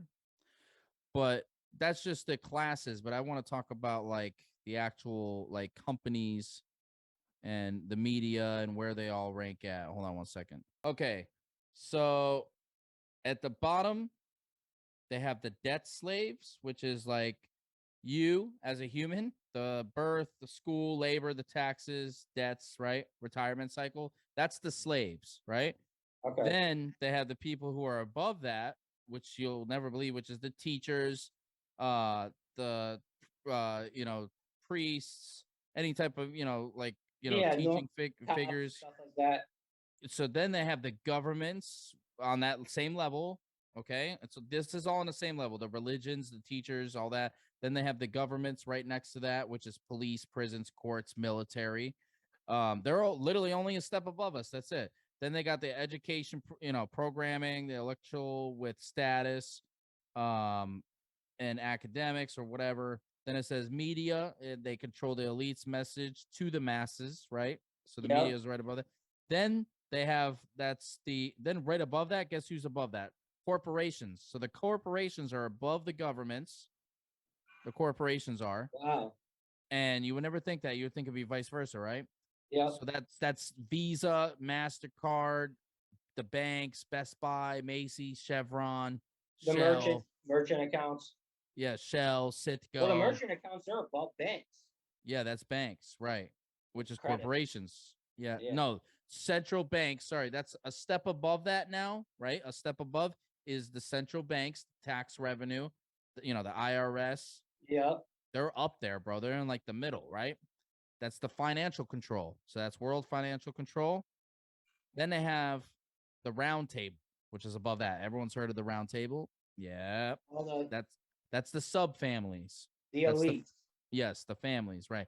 Then they got the Committee of 300, world's richest, most powerful sub families. Yeah, they meet once a year. Yep. They have that the family meeting, the breakfast. Yeah, no one can ever see or get cameras in it. Oh no, you can go there. It's public. It's free to the public. It is? It's been for a while. Oh, okay. I remember. I forget what meeting they used to it showed like George Bush, Barack Obama, and then like a bunch of Saudi princes. And yeah, it's a breakfast that they have. Believe it or not, the family. Okay, so a lot of people think that like the Illuminati is all about the devil and all this bullshit. Believe it or not, it's really not. A lot of it isn't. That's just one group of the Illuminati is the Satanists. So that's only one group that's like actually devil worshiping, and they make it clear that that's what we're doing.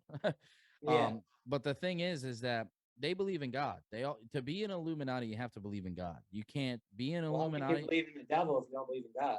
Right. How can you believe in God if you don't believe in the devil? But it's a requirement. You can't be initiated in unless you're actually believing in God. So if they find out that you don't believe in God or that you something, you're out. That's crazy. So they all pray. They all believe in God. That's literally what the whole entire Illuminati was brought up on was self-enlightenment and getting connected to God. That's literally what it was meant for. So now it's obviously not that anymore. They've thrown it. They've obviously corrupted it. Just like anything else can get corrupted after it's got some ancient and holy background. Yeah, they're gonna pervert it. They're gonna pervert it. And then they got the crown council of 13 at the very top. That's the world's richest, most powerful families. Wow, that's like the Saudi and then the Dubai. Queen of England and all that shit. Yeah. That all Queen of England. Wow, I think she's gonna live to be about 200. You think so? I don't know. She ain't slowing down. Right? I've seen I think so she's. I think she's. I mean, behind closed doors, I think she has a lot of secrets too. I mean, so they when all have, all powerful people have secrets. Everyone has secrets. so I'm gonna be like, what age does the average person die at? What age does the average person die? Google says around 70, 75 years old. That's for like I think like the average American. And within the European Union, there are 77. These are normally 77 years old, 83 years old, like Europeans and shit. Jeez, I've had so many people not even make it to 30. I know. Well, that's for like Crazy. fucked up shit that's happened or like self-induced, like over Yeah. time, maybe, you know. Yeah. And that's the thing, like our bodies, bro. Like, I don't know if you knew this, but you know, like that our bodies, this is a cool fact. Did you know that our bodies are meant to run on our bare feet? Like we were really supposed to be the quickest and the most efficient and the fastest with bare feet. Yeah. Um, I didn't know that, but obviously our feet can't handle the impact. So, but Yeah. that's why they have like Nike free, you know, like the free shoes, the ones that like bend and shit, like they Oh fold yeah, I literally. just got a couple of those. Yeah, I just got a couple. Harachis, you know, like the I got her. Harachis and I got shit. those too. Yeah, Me Hirachis are too. great. I They got just them. actually came back. Nike's making them. Yeah, Nike's always made the Harachis. Well, they just came back. You know, they stopped making New them for like ones? 2 years. Yeah, they just made new Really? ones. Yep, limited Oh, edition. hell yeah. I gotta buy those. Dude, I'm a it's like a sneakerhead. pillow. It's a pillow on your foot. It's the most comfortable shoe. I run with them. I run with the Harachis on. They're perfect, bro. Yeah, they're the best. I think they're one of my most comfortable shoes, and I don't like to wear them out because I run with them now, you know, but I love wearing them. They look sick. Yeah, one wrong move with the white ones, they're done. Oh, I know. I don't even like wearing white shit, bro. I never have like anything white anymore, bro. Like I wear like white shirts and shit, but I know it's gonna get dirty. I sip coffee that just splashes right on that bitch. And you're in South Florida. There's sand in the air, bro. I know. I'm literally like There's sand coming down on you. that's the part about Florida. People don't realize how humid it really fucking is. Like this is one of the humidest states. Like it's like Arizona. You ever been to Arizona? No, never been out west. Dude, so when I was in Cali, I went to Arizona to like for this event that they had or whatever. I think it was like one of those what are they called? Oh, Convention. They had a convention. Okay, yeah, yeah. So I went there and bro, it was literally so fucking hot that my phone wouldn't turn on because it said it was too hot. I had to hold my phone out the window, and obviously I So got you're bad. not getting sweat on it and everything, Yeah. right? Well, no, so it would cool off because the CPU, the shit was literally I was toasting. about to fry it. Yeah, so I had to Yeah. hold that bitch out the window, Don't leave hoping your I phone don't. in the car in Florida. Yeah, don't do that, bro. Don't even leave it like just sitting on your seat, like with the sun Yeah. hitting it. You know, like Yeah, it'll if you fucking drive, you fry can it. drive 20 minutes, and if it's in the sun, you'll have a iPhone that looks like a boat. It was so hot, bro. So I checked it out. I looked on the internet for like any stories. They were literally talking about that weekend was one of the hottest weekends that they've had in like history for a long time that I went. And Yeah. they had people literally putting mittens on their dogs, bro, because they were like burning their feet. They were baking cookies on a sidewalk, bro. Oh yeah, just throwing it on stones, and then you got the pork chops grilling. Yeah, you know, fucking ghetto ass grill. That reminds me of Vegas vacation when they go visit the one guy in the trailer park in the middle of Arizona or something. And like he's like, yeah, I got this land for free. They did a bunch of like nuclear tests on the land, and he just starts throwing the slabs of meat down on the stones, and then he feeds the family, and they're all getting sick from radiation poisoning because have you ever seen Vegas Vacation? No, that's fucking hella funny though. Oh, it's great. They movie. all got sick from the damn. Oh yeah, yeah. I love Chevy Chase. Yeah, man, great movie. National Lampoon. Yep. Bro, they don't make movie. Oh, like you were asking me before, what's one of my like favorite movies? So definitely Wolf of Wall Street. I would have to say one of my other favorite movies. What do I watch normally a lot? Oh, Black Mass. Oh yeah, Black with Mass Johnny Depp. That Yeah, movie I can watch that shit 1,000 times. Yeah, I actually just watched it the other day. That's funny. Really? He plays. You know that Whitey Bulger just died like a couple weeks ago in jail. No shit. He got killed in jail. He was like, What? he was avoiding getting moved to Gen Pop right when they moved him to Gen Pop. Yeah, 2 weeks ago I saw it on the news. He's dead. Wow. He was old as fuck though, too, right? Yeah, they caught him when he was like 89 in California. Good for like, him. At least he lived a little bit. No, they like brought like some like on a podcast. I think they brought like some of the old gangsters that were like with him, and they're like he just they think that he wanted that death, like he wanted to get killed by a bunch of gangsters. Yeah, he's in prison. He's in prison. Yeah, that's crazy. He deserved it. I mean, that dude was straight evil. Yeah, he was evil, bro. When he like choked out that bitch in the fucking room, the hooker. Horrible. That was the sickest scene when she thought she wasn't gonna get killed. He's like, did you talk to the police? She's like, no. He's like, what'd you tell him? She's like, I told him that you don't sell drugs. She's like, is that the right thing? And he's like, yeah, you're good. And then he'd go back to the house and he's like, all right. I know that scene's so intense. Her up. I was like, damn. And that was the dude that's when his homeboy turned, like his partner, because he killed his bitch. He loved it. I would have turned too. He bugged out, bro. He went off. But dude, he played such a good role in that, bro. Oh yeah. Oh my god. Bro, he played the most serious, like badass, like that's what movies are about, like that, bro. Like they really like chose the perfect dude. Like he was one of the best villains I've probably seen in like most movies. Like most mob movies. Like his presence in that movie was just like, wow. Like you were scared of him. Like if you were a regular dude, saw him and he was looking at you with those eyes, like I'm gonna kill you and put you in the trunk real quick. He wasn't even that big, too. He wasn't big at all. He was mad small, dude. The small people. The FBI though, he was a snitch from the FBI. He wasn't a gangster. Right? Yeah, he was. He was like. He was a. Yeah. He was an informant. He was an informant, 100%.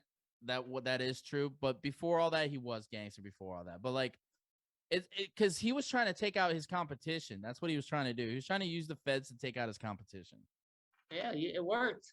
Yeah, he used them. He basically, like we said, if he can't beat him doing it, but like fuck that shit. But like he did the same thing with what's his name? From American Gangster, Frank Lucas. Frank Lucas, yeah. He ratted out the whole the mob's always getting ratted out.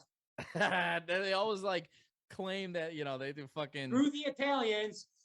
Oh god, bro! Like as a Ukrainian, I don't think that happens with Ukrainian people, bro. I'm Ukrainian, so like I don't think that happens with Ukrainian people where they like fuck each other. Or if you do that shit in Ukraine, bro. No, man, it seems like they're all united there.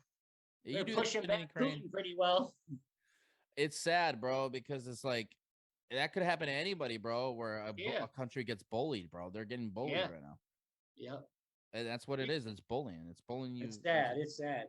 It's lasted longer than I thought. Can you imagine that happening to you, bro? Like you're literally fucking just living, and then you go outside, and your like neighborhood house gets like bombed, and you're just like, do we go to school still, or yeah? What do I do? Is school still on? Or you think the restaurant down the street got bombed, or they're like, nah, I think that one's still up. It's like fuck, bro. Right? That's probably the conversations they're having. Th're like calling each other, like, yeah, this one down the street just got like right. They're using Morse code now. They're like, like telling each other messages. Yep. Sending birds with notes. Well, listen, it's getting late for me, kid. I'm getting tired. Yeah, man. It's been a pleasure having you on our podcast, bro. Everybody, definitely hit a like button, hit the subscribe. My main man over here, I love him to death, bro. He's been a pleasure to have. We definitely had a great podcast, dude. We covered everything. We talked about business. We talked about addiction. We talked about addiction in business. We talked about a little bit of relationships, just movies, entertainment, what's going on today. We covered everything, man. It was great. Yep. Yeah, man. I'm proud of you, man. Like you said, hit like on his podcast. All right, mama dude. All right, my man. I love you, bro. You have a good one, dog.